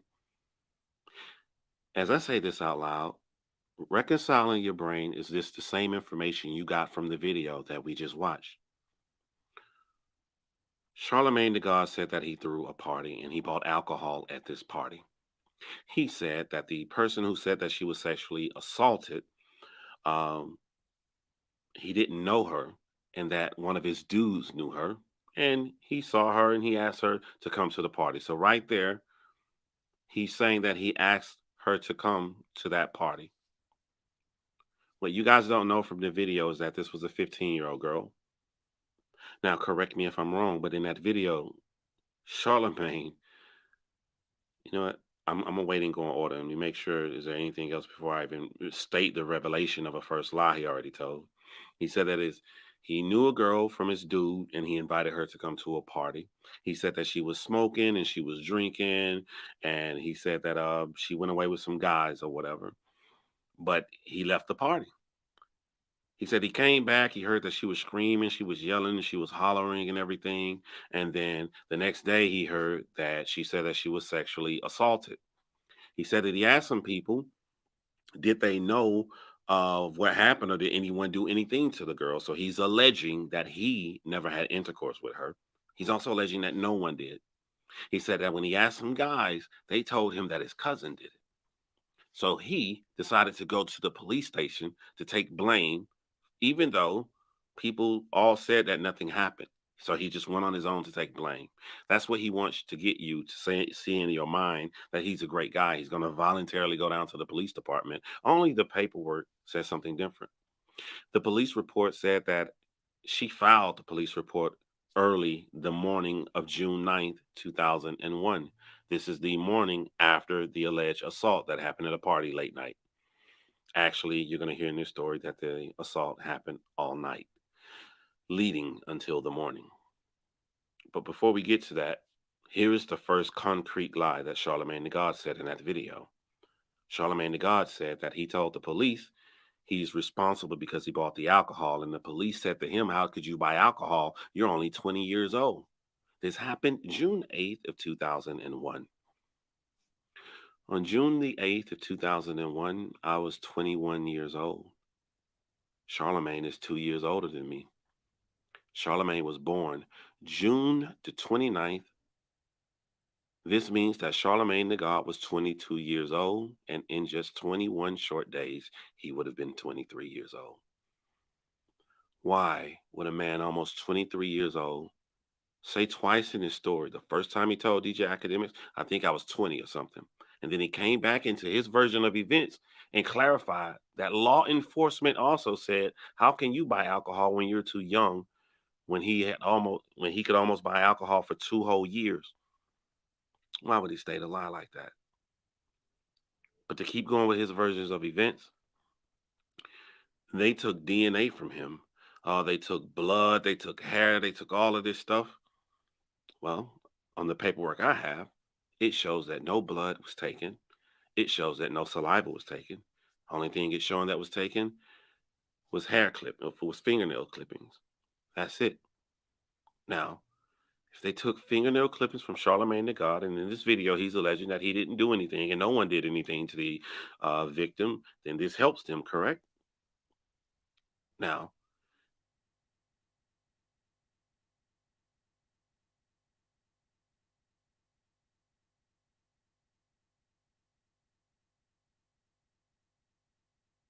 if they took fingernail clippings from Charlamagne the God, and in this video he's alleging that he didn't do anything and no one did anything to the victim, then this helps them, correct? What if I told you, what if she was molested by a bunch of guys, making it harder to obtain the DNA? That's still subjective, though. I could be wrong. Charlamagne could be right. But what if I tell you in this video, the absolute most credible witness in the entire world is going to testify that Charlamagne the God had sexual intercourse? And if this most credible witness in the entire world, out of all 7 billion people on the planet, when you hear this witness say that Charlamagne had sex with her, then DNA is thrown out of the window. But to keep going with the versions of the events, he said that they dropped the charges down to a delinquent of a minor. He's correct, but the way that he's wording things is very misleading, which we're going to come to by the end of the video. For he wants you to believe that due to only a lack of evidence is why they dropped the charges on him. He just told you guys that he went to court and they had no choice but to drop it. Actually, he didn't go to court. He was indicted. He never went to court. And I'm going to show you why in the video. But to clarify, that's what I got from what I just saw. With the information I got and with the screenshots I just put up showing what was in the actual police report. He wants to make it look like he went to the cops, but he could not have gone to the cops on his own accord, because you see on the morning of, she actually filed assault charges saying that he did it to her. So they would have been looking for Charlamagne the God. All right, without further ado, we've heard from Charlamagne the God. Now let's hear from the victim. Today I'm here to talk about what happened in June 2001. A lot of you have heard Charlamagne's story, but today I'm here to set the record straight about what really happened that night. I met Charlamagne through a mutual friend. His name is Rico. I met Rico through my best friend. Her name is Shaniqua Epps. The night I met Charlamagne, Rico and I were hanging out.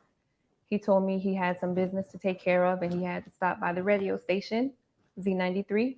So where I'm at right now, standing right in front of what used to be Z93 radio station, here is where I met Charlamagne. Like I said previously, I was introduced to him by Rico, who was a mutual friend of both Charlamagne and mine.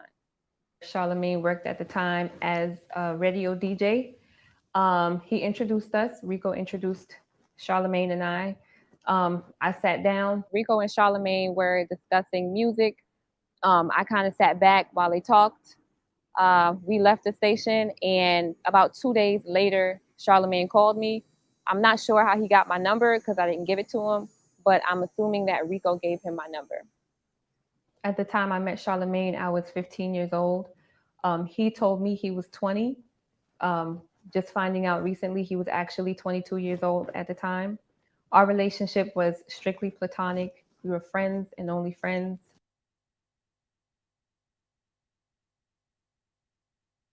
This is where Charlamagne came to meet my mom for the first time. Came upstairs to this apartment here to my left, came to meet my mother, spoke to her, introduced himself. And on that day, he took me and my best friend out to lunch to a Chinese buffet. I knew him about maybe, I want to say a month and a half before the incident. He also, during that time when he introduced himself to me, he said that he would watch over them and promise that they would be fine, and I had nothing to worry about, that they would be safe with him. He came off like he was a brother to a sister kind of relationship. And I trusted this person and allowed my daughter and her friend to go and have lunch at that time. I did not know, and I want to stress it very clearly, I did not know his age at that time. I just figured that he was a friend, hang around friend, possibly even high school. So yes, he did come and he did assure me that my daughter and her girlfriend would be safe with him. So the second time Charlamagne came to my home, I wasn't here. I'm not sure where I was, but my brother answered the door, told Charlamagne I wasn't here. And that was the second occasion. The third occasion was the day of the party. Charlamagne called me one day and told me he was having a party, a beach party, and invited me to the beach party. Initially, I said no, but then he said the party was actually for him. It was his birthday. And he said, you know, you're like my sister, you have to be there. And I told him, I said, okay. Give me a second. So he told me it was his birthday party and I had to be there. He said, you're like my sister, I want you to come. And I told him, I said, okay, I would come. So I called my best friend and I asked her if she wanted to go. And she said that she would think about it. She got back to me and said she couldn't go.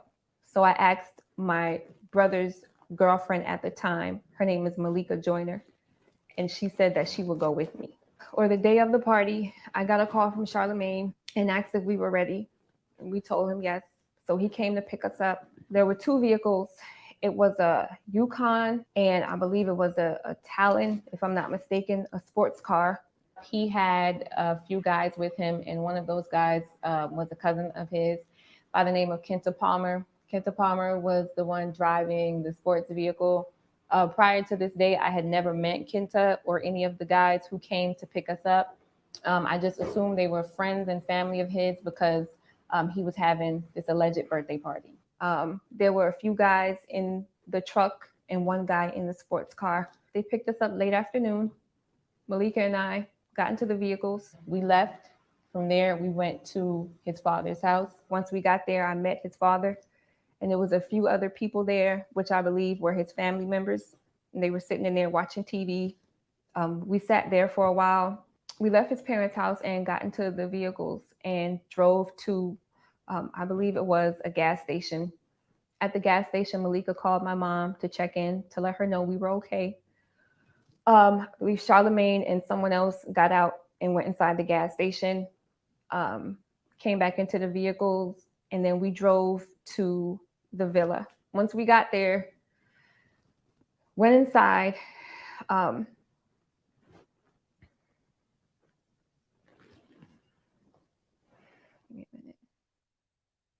Villa number 30. This is where the party was. Me and Malika walked into the party with Charlamagne, his friends and cousins. I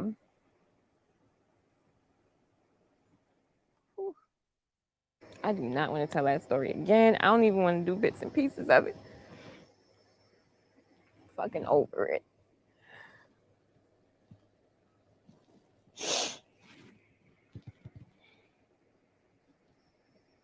Malika and I sat down and Charlamagne asked us if we wanted something to drink. Malika took a drink, but I told him I was fine. I didn't want to drink.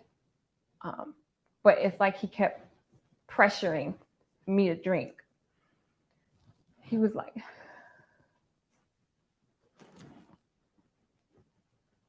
this is where Charlamagne gave Malika and I the drinks. He himself made those drinks. He told me that I could trust him. I was like his sister. He would let nothing happen to me that night.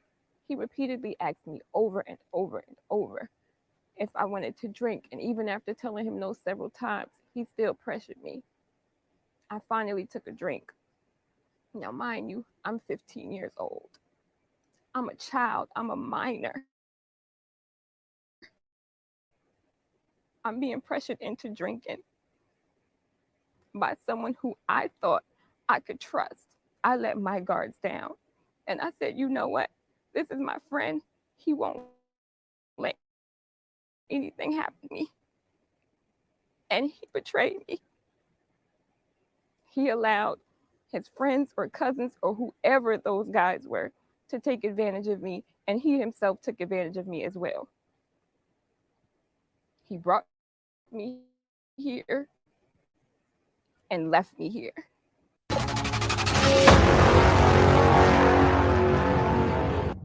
All right, good evening. This is the Star Report. My name is Star. I'm your host, and I have Malika Joyner on the line with me, the friend and relative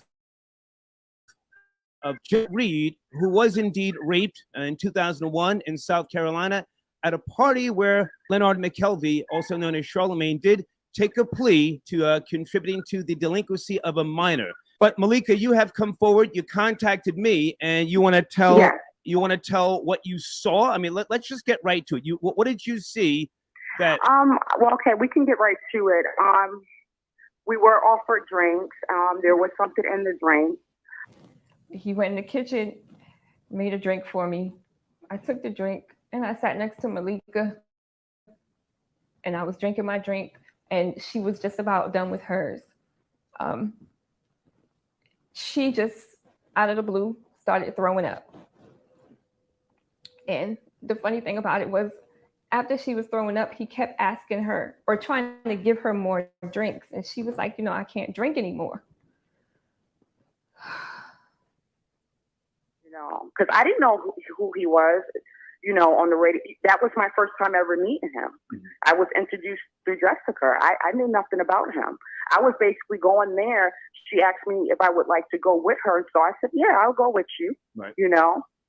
So I didn't know him at all prior to this event occurring. I didn't know who he was. I sat my cup down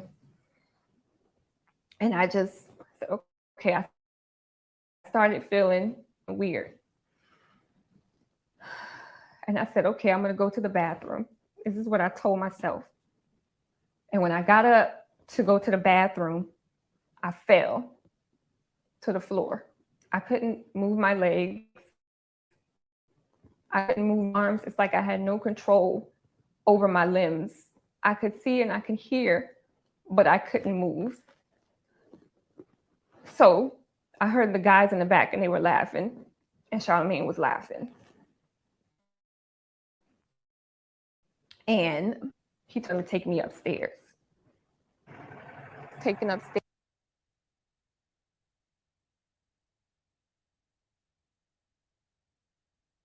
I remember a scenario in Myrtle Beach, South Carolina. I got this girl real drunk, and I Just that sentence sounds a little fishy. I got her drunk. I didn't just get her drunk. I remember going. I went to the sex store and got Spanish Fly. Oh, so you raped her? Shut up. Spanish Fly. They sell it in the sex store. I'm telling the truth. They sell it in the Spanish store. I had to fucking. They sell knives in the sex store too. You could put that to a girl's throat and have sex with it. That doesn't mean it's legal. So I put the Spanish Fly in the E&J. We drinking the E&J and shit. So in my mind, I don't know if this shit really worked, but I felt like I got horny as a motherfucker too. Right? So she was drunk as shit, and we had sex and shit. And like a lot of my boys was trying to come in the room. Who took me into a bathroom and violated me and took advantage of me. Charlamagne allowed these guys to take me upstairs. In fact, take me upstairs after giving me a drink with a drug in it. I got up off the couch and I couldn't even move. I collapsed to the floor, and all he could do was laugh. It was okay. He didn't help me up. He laughed. So he took me upstairs, and then he took me into the bathroom. I did see two people escort her upstairs, but like I said, I myself was I was throwing up and so forth. I was out of it too, but I was still able to know what was, able to see and hear what was going on. But it was like everything for me was slow motion. But she was escorted up the stairs with two gentlemen. Okay. They took me upstairs and took me into the bathroom. And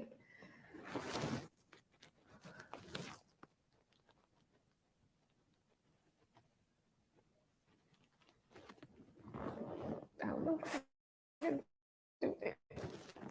They took me upstairs and took me into the bathroom. And they had my arms like this. One was here and one was here. And they were holding me up because I couldn't hold myself up. And I had one arm like this, and Larry was holding me up. And Boo had this other arm, but with his other hand, he was just forcing his fingers in my vagina. And I was just sitting there helpless. I couldn't do nothing.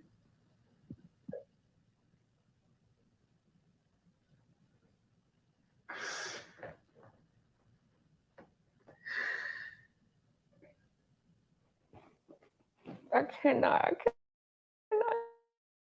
do this.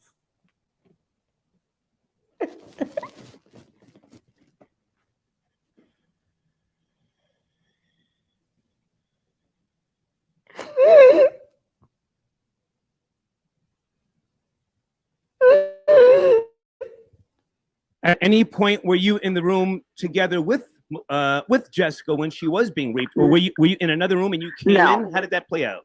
No, she was upstairs. I was downstairs. Okay. When they were finished, they just left me in the bathroom and I fell to the floor.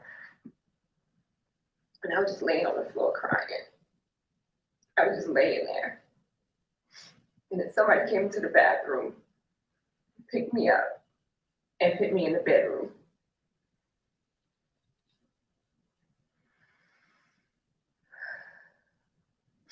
Left me in the bedroom, closed the door behind them. I don't know how long I was laying there for, but Larry ended up coming in the bedroom. He came in, he got on the bed, and he started to rub his penis on my body.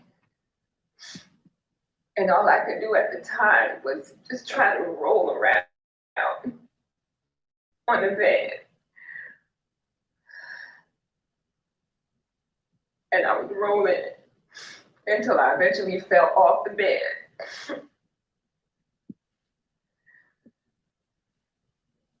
I don't know. I don't even know how I got back onto the bed. I don't even know. But he left. And then Charlamagne came into the room. And I saw Charlamagne's face with my own eyes. When he opened that door, I saw his face. I saw his face. I heard his voice while he was raping me. There's nothing that nobody can say. And started taking off my clothes.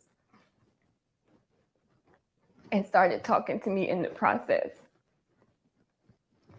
And he kept saying things like, I told you I was going to take care of you and nothing was going to happen to you.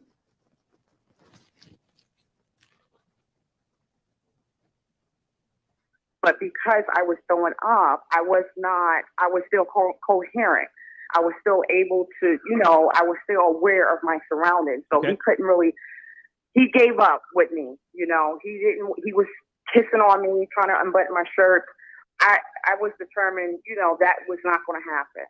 And in the process of him not being able to sexually, come on to me the way he wanted to, because I was still able to, to know what's going on, then that's, where Jessica, he went to Jessica. I told you I was going to take care of you and nothing's going to happen to you. This is Charlamagne. And he just kept going on and on. And then he started kissing me and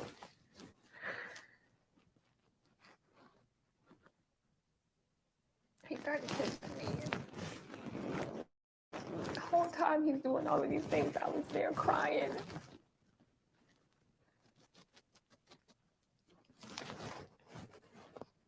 That's why it's so hard. Like, as I'm saying it, it's replaying in my head and I can see it happening.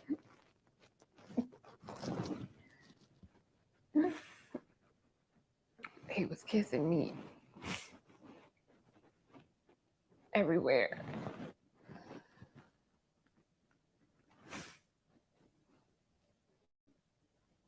And I'm laying there crying. And he's like trying to shush me. I'm sitting there crying. And he tries to shush me. And then he performs oral sex on me.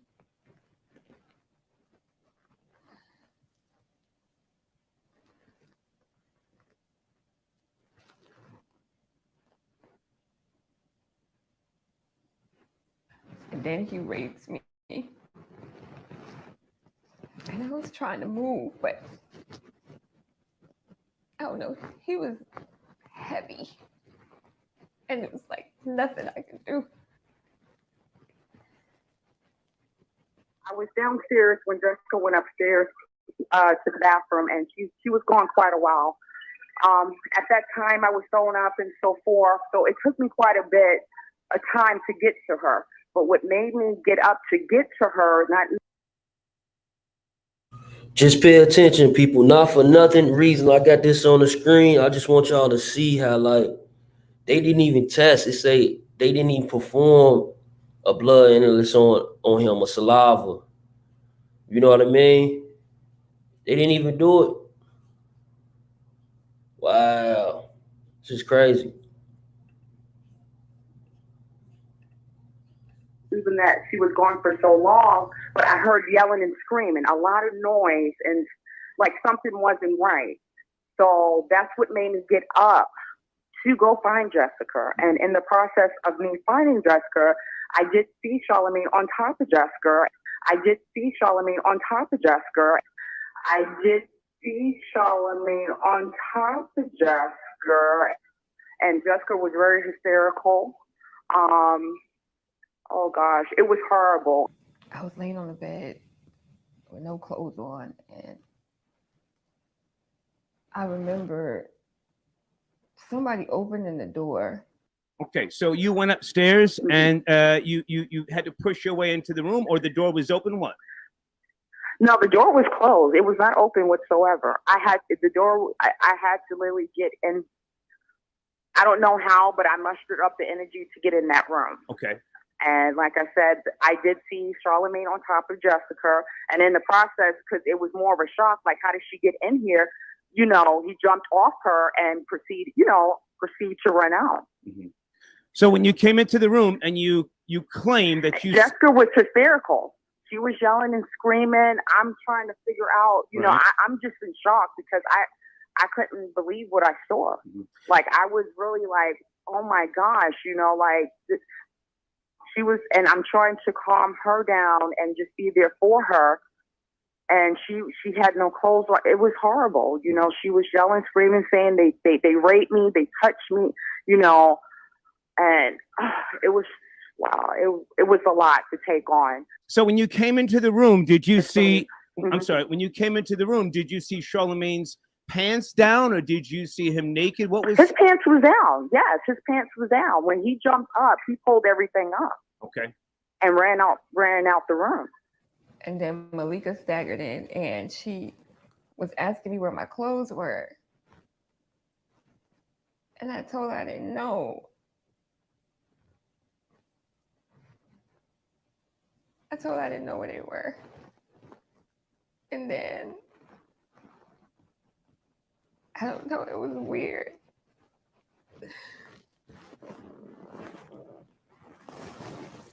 I told her I didn't know where my clothes were. And then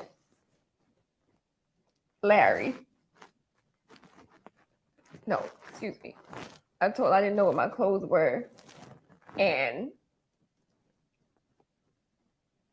I think I started yelling or something. And Larry told me to shut the fuck up before he kicked me in the head.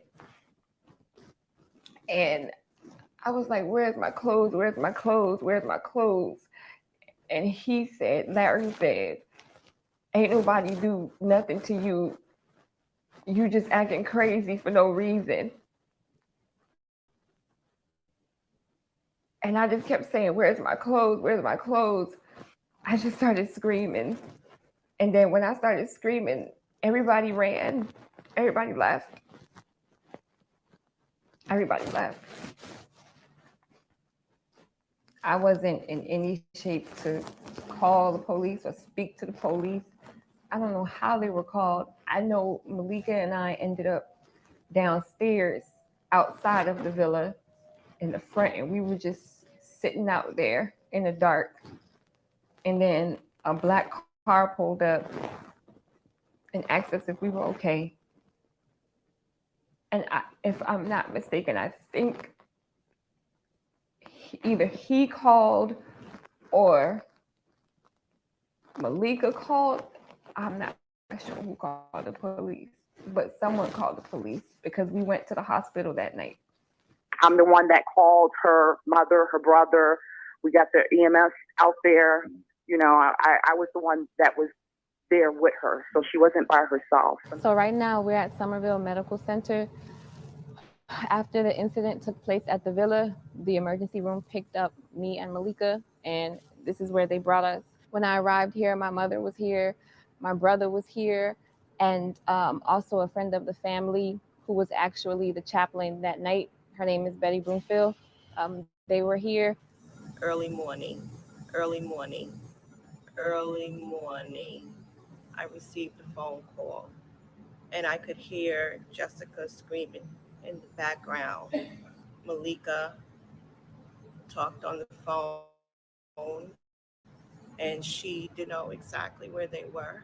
Someone stopped and let them use their cell phone so that they can contact me. Immediately, I called 911 to have someone dispatched over to where the incident occurred. I stayed on the phone until I heard from an ambulance technician to tell me where they were taking my daughter Jessica Reed and Malika Joyner. They informed me that they were going to take them to Somerville Medical Center. Me and family rushed to the hospital only to see my daughter lying on the emergency bed screaming, traumatized, and in shock. It was one of the worst days of my life. And the family was so upset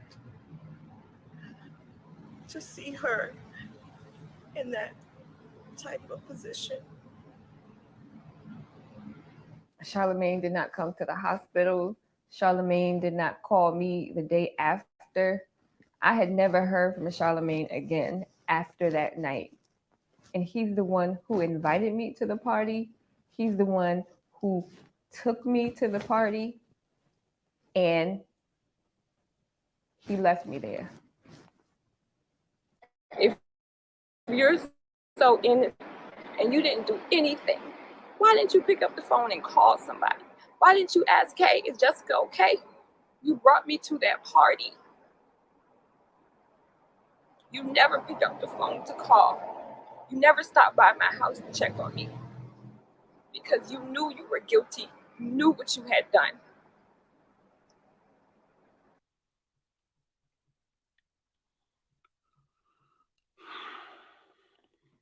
As hard as that was to hear, I need you all to brace yourself. When I told you at the beginning of this video that there is a witness that will confirm that Charlamagne the God had intercourse with her, I said that this would be the most credible witness out of 7 billion people on the planet that said that Charlamagne the God had sexual intercourse with her. Ladies and gentlemen, here is the most credible witness in the world. Myrtle Beach, South Carolina. I got this girl real drunk, and that sentence sounds a little fishy. I got her drunk. I didn't just get her drunk. I remember going. I went to the sex store and got Spanish Fly. Oh, so you raped her? Shut up. Spanish Fly. They sell it in the sex store. I'm telling the truth. They sell it in the Spanish store. I had to fucking. They sell knives at the store too. You could put that to a girl's throat and have sex with it. That doesn't mean it's illegal. So I put the Spanish Fly in the E&J. We drinking the E&J and shit. So in my mind, I don't know if this shit really worked, but I felt like I got horny as a motherfucker too. Right? So she was drunk as shit, and we had sex and shit, and like a lot of my boys was trying to come in the room and fuck her. I'm like, nah, chill out. I can't. I'm not doing that. I'm not gonna let you run the train on it. That's rape. Yeah. Okay. So, right. So it's just one-on-one. It ain't rape. Yeah. So the next trains are rape. So the next morning she wakes up. And we talk about it. And she's like, "What happened?" I'm like, "We had sex." She said, "Okay, well, I'm glad it was you." Then a couple days later, she's like, "Yo, are you sure I only had sex with you?"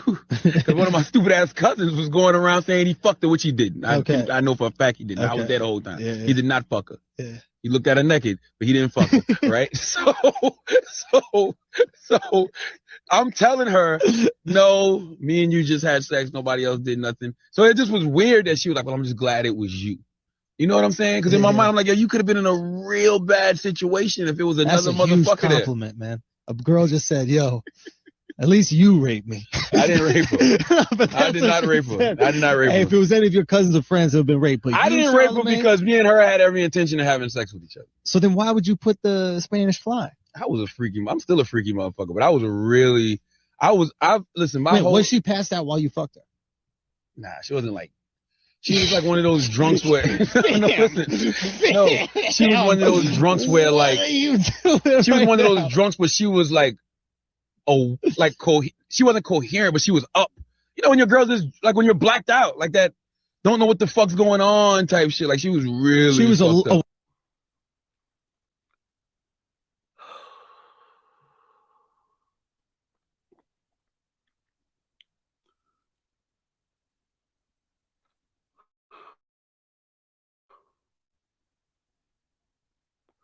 Let me try to stay clear and level-headed to say the contradictions of what I just heard. As sick as it was of what I just heard. In the beginning, Charlamagne's version was that he left in his own words. And in this version, he clearly states he stayed the entire night. In the beginning, Charlamagne said he didn't have intercourse with her. In this version, he did have intercourse with her. So without the lack of DNA, it doesn't matter if they found DNA or not, because he just admitted to sleeping with her. In this version, he clearly says that he drugged her. Spanish Fly, the same Bill Cosby treatment. He openly admitted this. He openly admitted that she blacked out. She didn't know what was going on. This is sick.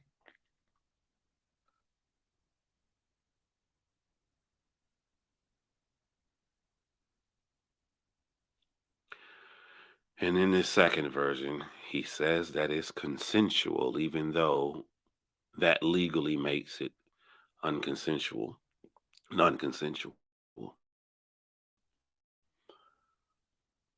But let's compare this new version to what she said.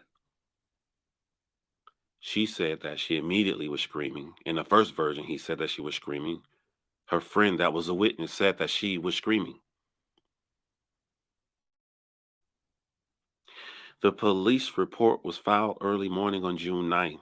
She said Charlamagne did this in the morning after the other guys, and she immediately went to call and screaming. Her mom called her mom in the background. Place her story with Charlamagne's the God's second story.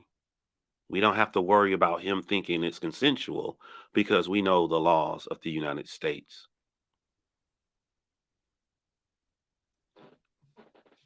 Now let's talk about credibility.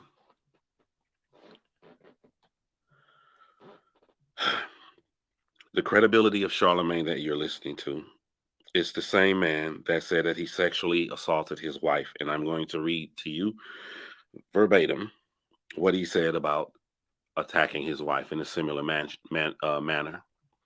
Charlamagne said, "I'm married to my wife. Me and my wife dated a whole year. She would not give me the PUSSY. Me and my wife hung out one Saturday night, and she got sloppy drunk and passed out on my mama's house, in my mama's house, and I got that PUSSY. She was effing me back and all that, but she was really drunk. I asked her yesterday, did I RAPE you the first time we ever had sex? And she goes, I mean, in hindsight, yes." Someone may defend Charlamagne as he took a lot of heat for saying that he sexually assaulted his wife.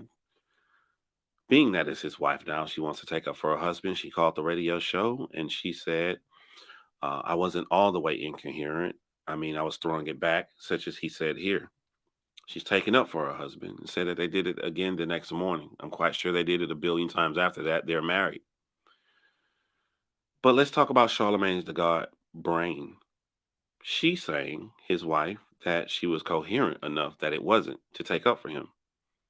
What does that have to do with Charlamagne knowing that? Charlamagne was bragging and saying that she wasn't coherent enough. That's what he thought. That matches the guy that you just heard in this second confession, live on air. And I asked myself, why would a man in the Me Too climate be so carefree with admitting this? The testimony from the young girl here in the video isn't taken from me.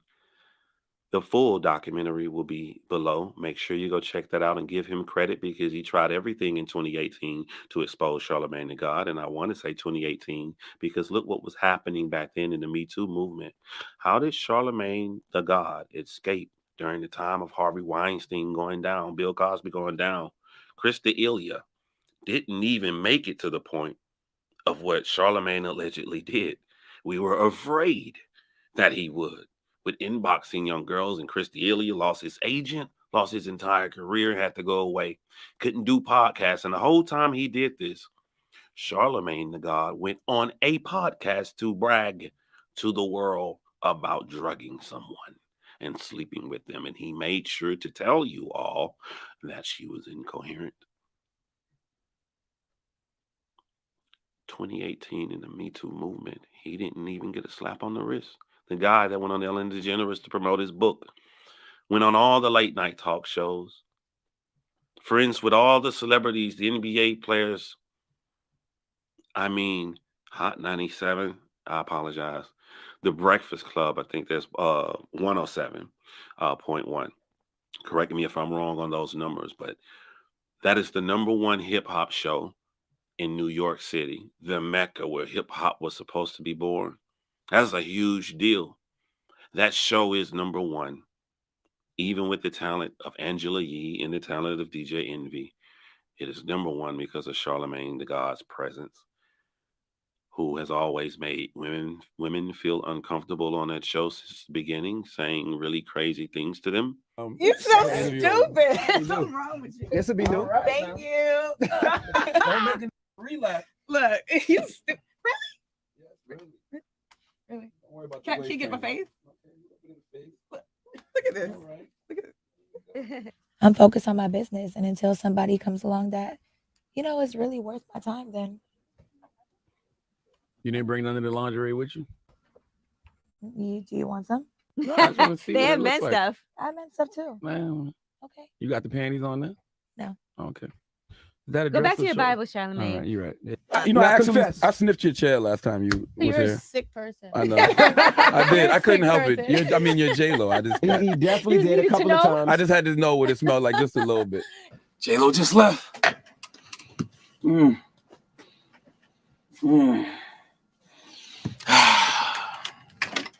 Never fails. Come on, y'all. Picture. Charlamagne the God. I wonder how many millions of dollars is pumped into that because of that radio show being #1 in hip hop. And I asked myself, just how important is a radio station when we have Spotify and Apple Music and all the other platforms we can go to? How important is a radio station that all of these powerful men, such as Harvey Weinstein, that own an entire movie company, that nothing happened to Charlamagne the God? Now he wants to talk technicalities, and now he wants to play with words. He just told you all that the only reason that they're not going to retry this is because the victim would not cooperate and because of the lack of evidence. And he's playing with words when he says that. The only way they won't try this is something similar to double jeopardy. He got a plea deal. The state of South Carolina has to honor that plea deal. They can't go renege. This isn't a case where the victim did not want to cooperate. She screamed. She really wanted to cooperate, but she was a 15-year-old little girl, and her mother wouldn't let her. And I guarantee you is hunting her mother to this very second. I have regrets in which I am very sorry about, because when my daughter was drugged and raped, I wanted to do nothing but protect her. I didn't want her to suffer anymore. I didn't want her to feel that pain anymore. And so I did not let her testify. And because of that, today we are finding out that Mr. McCalvey is going to get away with what he did to my daughter, Jessica, and this family. For all these years, we've been suffering, going through pain and anguish over his decisions, molest my daughter, rape her. And now she has to deal with this, and we have to deal with this.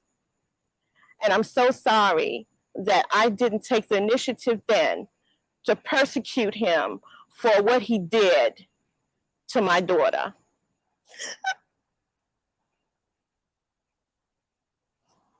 I'm sorry.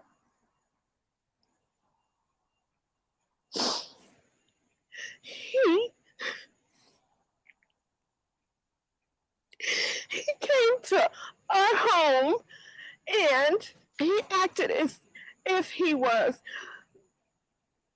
going to be a friend to us. He came to us and said, "Don't worry, nothing's going to happen to her. And I'll make sure that she'll be safe. That one decision by her mother is the only reason you and I know Charlamagne the God exists. Because without that decision, 12 people would have got to hear from a 15-year-old girl say the same story that you all just heard. The repeated assaults throughout the night from an almost 23-year-old man allegedly going to her house to befriend, tell her older brother, tell her mother, tell her whole family, with a 15-year-old girl. I have a 15-year-old daughter. I can't imagine in any set that my 15-year-old daughter should be talking to a 22-year-old man. But he's playing on words. Lack of evidence. Lack of evidence. Put your money where your mouth is, Charlamagne. They can't go back and try a case after they made a deal with you, but it's your deal. Why don't you go to Moncks Corner, South Carolina, and tell them that the deal is off the table? You literally just said in a recording that you want to do anything to help the victim. The victim would love nothing more than to sit in front of 12 jurors and tell what you did to her. Allegedly. She liked to tell what she said that you did to her. That's what she liked to do. So you can't say that the victim doesn't want to go along with it. The state's hands are tied, and it's saving you for the rest of your life. But what about us? This is where we start to take something that happened to someone, and we have to turn it into cancel culture politics. And whichever side you skew to, this is the side that you lean on. And me, I'm more selfish. I don't care about other people when it comes to this, but I take care about myself. So when I say I'm selfish, I say that this is enough evidence from the lies I've seen from both of his statements contradicting himself on his own story. This is enough for me to never want to listen to the Breakfast Club again. I'm so wrapped up in my own head, I don't care what you guys do. I'm talking about me. I'm not messing with a Charlamagne the God. I don't even care about radio that much. And I don't even listen to 107. I don't even listen to the Breakfast Club unless they're dragging somebody else or doing something else foul and immature. Like one of my favorite actors, Lakeith Stanfield. This one's for you, my brother. But what about you? See, I don't think about cancel culture. I just think about consistency. If I don't like something, I don't like it. I don't care who does it. I stay the same. What about you?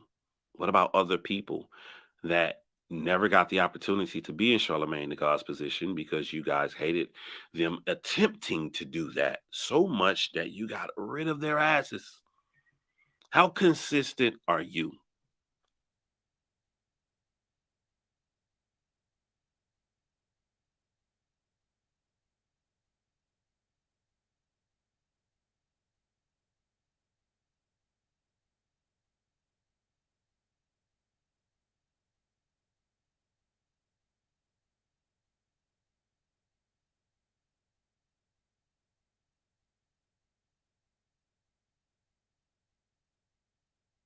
Contrary to popular belief, this is not the first time I've given myself Donkey of the Day, because Donkey of the Day does not discriminate. I mean, I may be kind of biased towards certain people, but I don't have any bias when it comes to myself. If I'm wrong, if something I do or say doesn't sit right with my spirit, I have to apologize and do better moving forward. And that's what I'm about to do right now.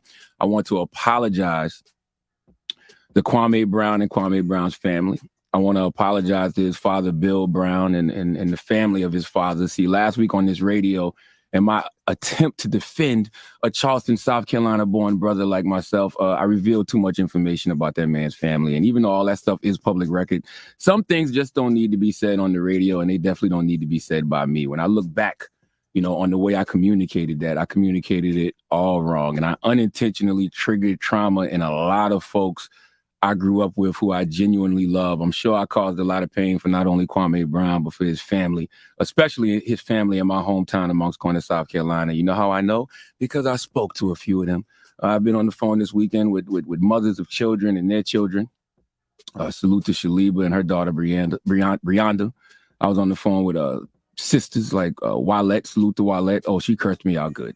And, I was apologizing for triggering them, causing them pain, because I was casually discussing their family's trauma, man. And that's something that I have to stop doing. That's something that we all have to stop doing. I was talking to my Sacred Purpose coach, Yadi Alba, this weekend. She's like a spiritual therapist. I have her and my clinical therapist, and that's what we were talking about, how we casually discuss each other's traumas. I didn't even think about when I spoke on, Kwame and his family, how many people were impacted by those things I was speaking on. I mean, that's generational.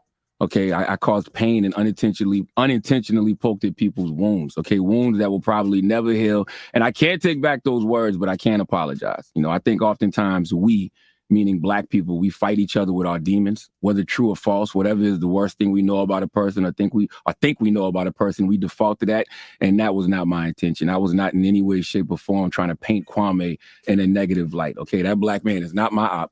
He wasn't my op when I said it. In my mind, I'm defending that man, but I should have been defending him as Leonard, Charlamagne the God, McKelvey, the professional, and not Leonard, Larry, whatever you want to call me, from Moncks Corner, South Carolina, talking like I'm home in the town on why I believe they need to leave Kwame Brown alone. That was whack, because the conversation didn't even have to go there. Charlamagne, you think you smart, sir? My father, this how easy it is to beat you, punk. Because you're so used to people backing down from your punk ass. And first of all, people on YouTube, give yourself a round of applause. Give yourselves a pat on the back. Everybody who shared my live, everybody who, y'all helping that young lady, if y'all don't know it or not. Everybody who shared it, everybody who talked about it, everybody who brought up his situation, you guys are the one who got that apology. That is the only reason why he's apologized, by the way. Because I know that you're still doxing me, sir. See, because you didn't see that over there. But I told you I was geeky. You can't see. But Charlamagne, you from Moncks Corner, so you should know that. But you don't. Because they got you on that leash that Charlotte, they got you on that leash that Envy got his wife on. She allegedly, probably, I think, I slept about it, and I snapped, and it looked like, in my mind, she probably putting her foot up your ass, punk.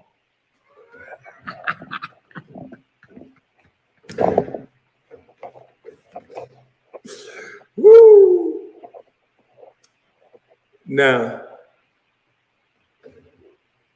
Charlamagne, how come my father's name is Willie Brown, right?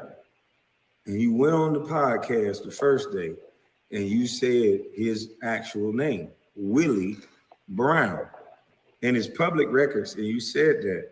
Then today, in your apology, you called him Bill Brown, which is his street name. He is Willie Brown, AKA Bill Brown. Everyone in Moncks Corner and down where we from know him as Bill. So you're still doxing me because you want to make sure everybody know everything about old wild, crazy Billy Willie, huh? Yeah, easy. It's easy. And I'm glad I woke the people up, because now you got your little, I'm talking about you tonight, but you got your little non-disclosure. That's cool, because the people on your ass. Because guess what? It's we the people, mother. We tired of y'all. Y'all don't see all this special treatment. Y'all don't see all this difference of treatment that's going on. I do. It's the go along, get along game. And it's all about who you like. The moment you some bitches start subscribing to who you like and not having intellectual dialogue, that is the moment you.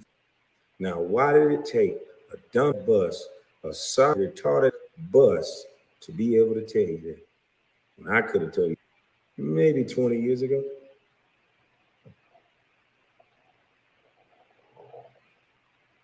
I wonder why Stephen A. went to all these colleges.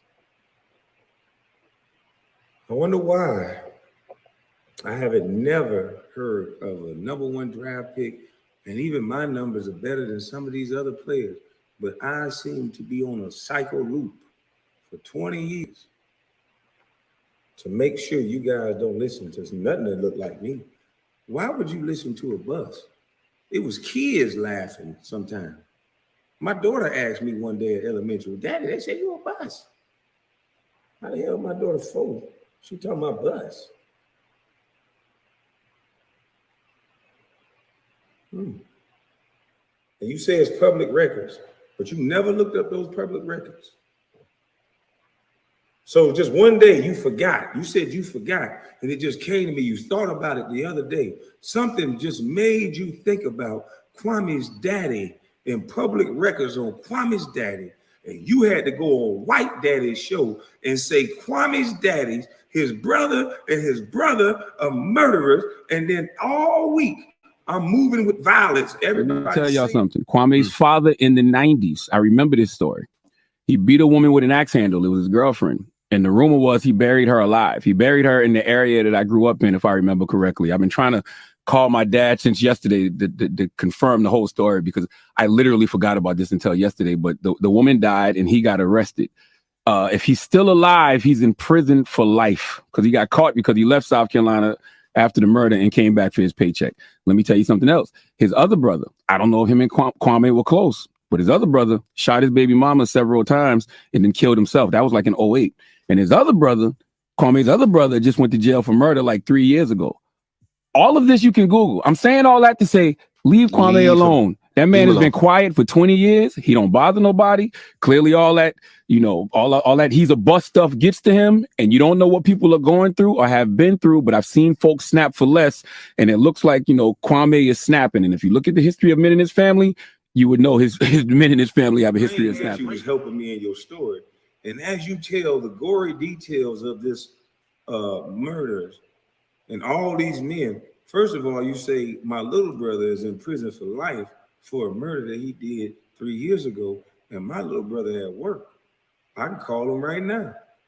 So not only did you defame my little brother, his kids be home with him every day.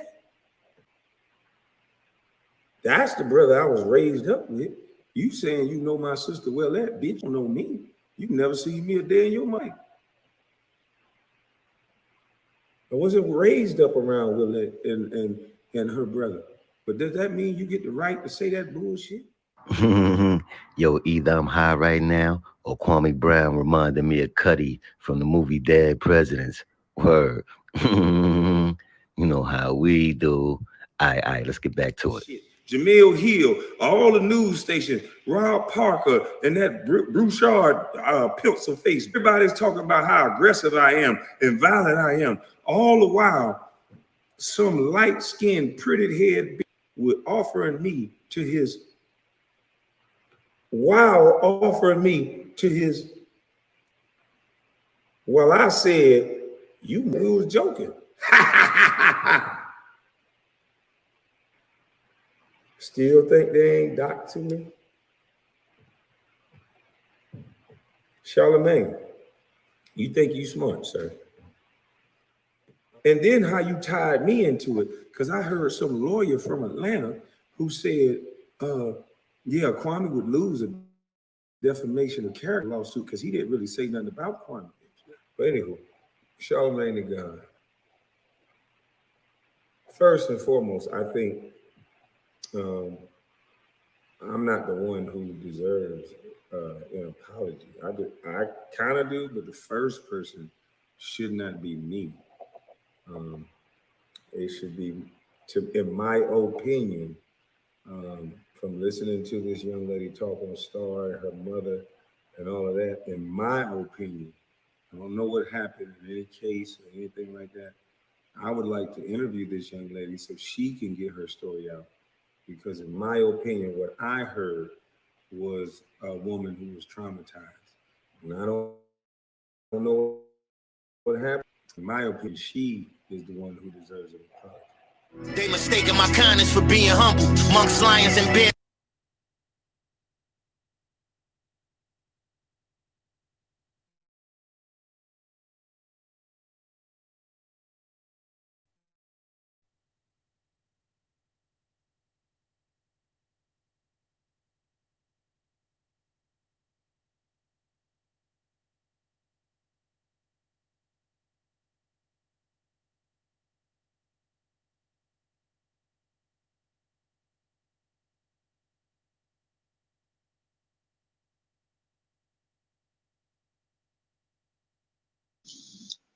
Juan, what up? It's your boy E, but not only boxing.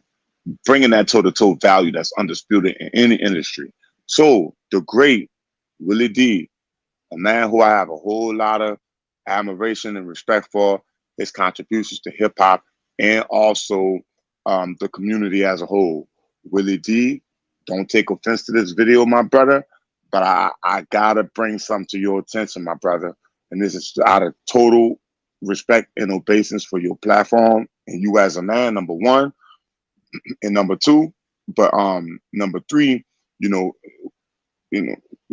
Mr. Willie, you gotta understand that right now just ain't the time to defend this fool. You understand? We came through it, bro. You understand? Listen, you got your platform, you're doing your thing, you're a grown man, you can talk how you want to talk. I get it. But Mr. Willie, you gotta understand something now. And it's something that I totally understand too. I know that your platform was silenced a couple years back for you going in on the 45th, right? Right? Am I making that up, Mr. Willie D? I don't think I'm making that up because I've been rocking with you since the early 90s. All right. So you can hear it, Willie. You know what time of day it is. All right. You know I got a lot of respect for you, and I'm sure it's vice versa. Okay. So of course, if y'all don't know who Willie D is, go subscribe to his channel, and he has another channel out there. I forgot the name of it, but I'm subscribed to both. But it'll probably come to me at some point in time doing the production of this video. But anyway, so in this video here, y'all can go watch it and base your own opinion. But as you can see here, the first words that Willie D said in the title is, "It was a setup." Right? Now listen, bro. Listen. Like I said, this thing has become more political than a lot of y'all realize. And a lot of people don't want to dance to the political music. But this one is very, very important because Kwame Brown, whether you like it or not, it is what it is, and it's reality that this man has literally changed the world. And he's changed the world for a couple of different reasons. I'll highlight just a few of them because I've been saying this over and over again, but maybe somebody new is watching this video. Number one reason why it's so important is because you might not like Kwame's as a man. You might not like his perspective or his choice of the political party that he may be rocking with, right? We all understand what this thing is going into, okay? It's because if you watch Kwame Brown's last live stream, then you'll get a crystal clear understanding of this, okay? So again, Willie, I don't want you to take offense to this video, my brother, but look, your boy on the left, he gotta go, Brian. This man is an alleged, he been dealing with the allegedly the younger crowd, right? You know what I'm saying? Younger than him, let's put it like that. He's been dealing with individuals way younger than him. All right, and he was using substances and different things of that nature, allegedly, that was way younger than him, right? To in order to satisfy his SI how you spell it, CK mentality. Okay. So anyway, man, I know y'all don't want me to drag this video out, bro. I'm getting to the point on this one. I just need to lay the groundwork down out of obeisance for Willie D. But number two, I don't want this man to think I'm attacking him. Well, number three, you got to understand I know where he's coming from. Okay.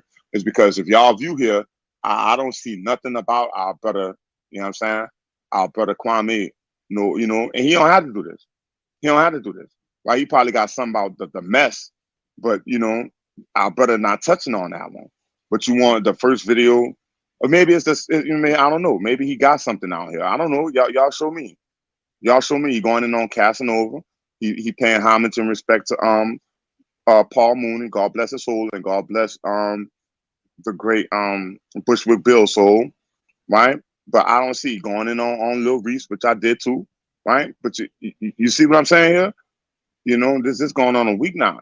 He ain't got nothing on this thing about our brother. Now, I'm not saying that he's got to do that. I want you trolls to understand, because I know y'all gonna click on the title and just go in, right? Look at this one. Black Lives Activists, woo, woo, woo, woo. Y'all see that? Y'all see that right there? You feel me? Like, bro, like, man. So anyway, that's what our brother is fighting for. He's fighting against that. But the message, bro, the message on a lot of different levels. Look, and Willie D is a good example, bro. But anyway, bro. So the video what he's talking about, he's saying that, oh, you know, these people are going too hard on Charlamagne, blah blah blah, as a setup that they trying to put a smear campaign on him. That basically, see, orchestrating a smear campaign was the key words he used in his description, okay, of the video. Like, bro, this is not a smear campaign. This karma, bro. This guy's work.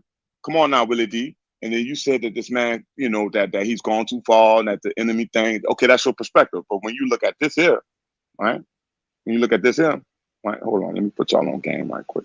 Let me get y'all into my little private life, right? You see this here? You see this here? What that thing say right there? I'm reading this, brother. Appreciate that sub too, brother. If you watching this channel, I appreciate you. Yeah?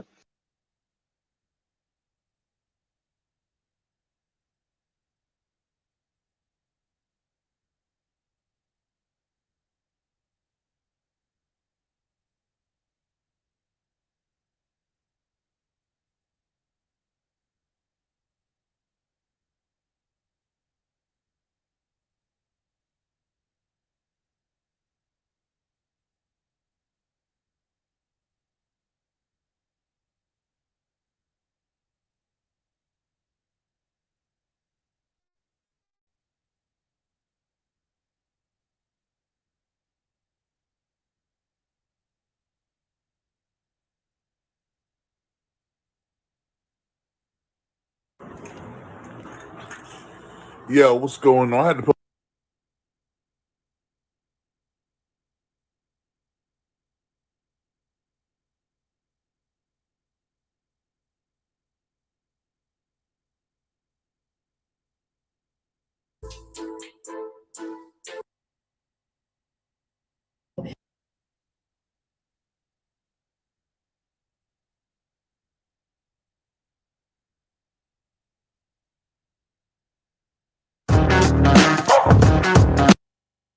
she's for the tell you because of where I'm at.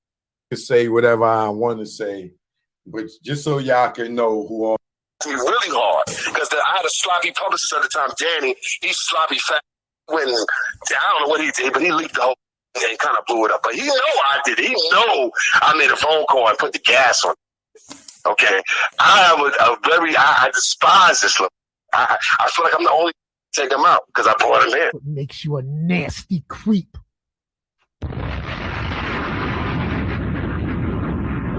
Not because of the situation you had, because I'm gonna tell you something. I wasn't there, and I don't know what happened. But every chance you get, you know, New York, this guy stood on a podcast and he talked about spring break and meeting a young lady, putting something in her drink, and then having sex with her when she was incoherent, laughing about it. That's the, you know, bruh, nobody wants you to get fired or to lose your situation. Nobody's like, man. Homeboy, the radio guy, or see the dog on this episode. Just so that I can say whatever I want to say, but just so y'all can know y'all know who I'm talking about. So if I say the radio guy or see the dog, y'all know who I'm talking about. Because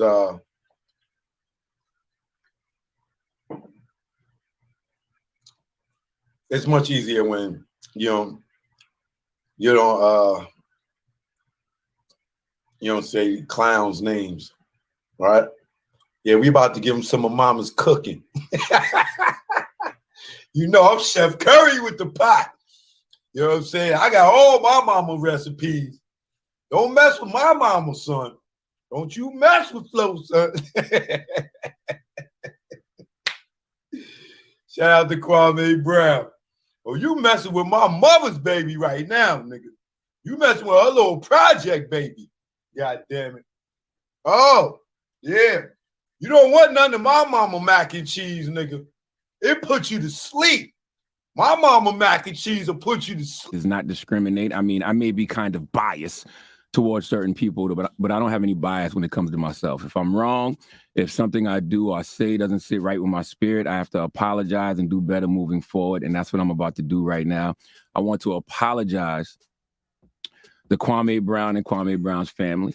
I want to apologize to his father, Bill Brown, and the family of his father. See, last week on this radio, in my attempt to defend a Charleston, South Carolina-born brother like myself, I revealed too much information about that man's family. And even though all that stuff is public record, some things just don't need to be said on the radio, and they definitely don't need to be said by me. When I look back, on the way I communicated that, I communicated it all wrong. And I unintentionally triggered trauma in a lot of folks I grew up with who I genuinely love. I'm sure I caused a lot of pain for not only Kwame Brown, but for his family, especially his family in my hometown of Moncks Corner, South Carolina. You know how I know? Because I spoke to a few of them. I've been on the phone this weekend with mothers of children and their children. Salute to Shaliba and her daughter, Brianda.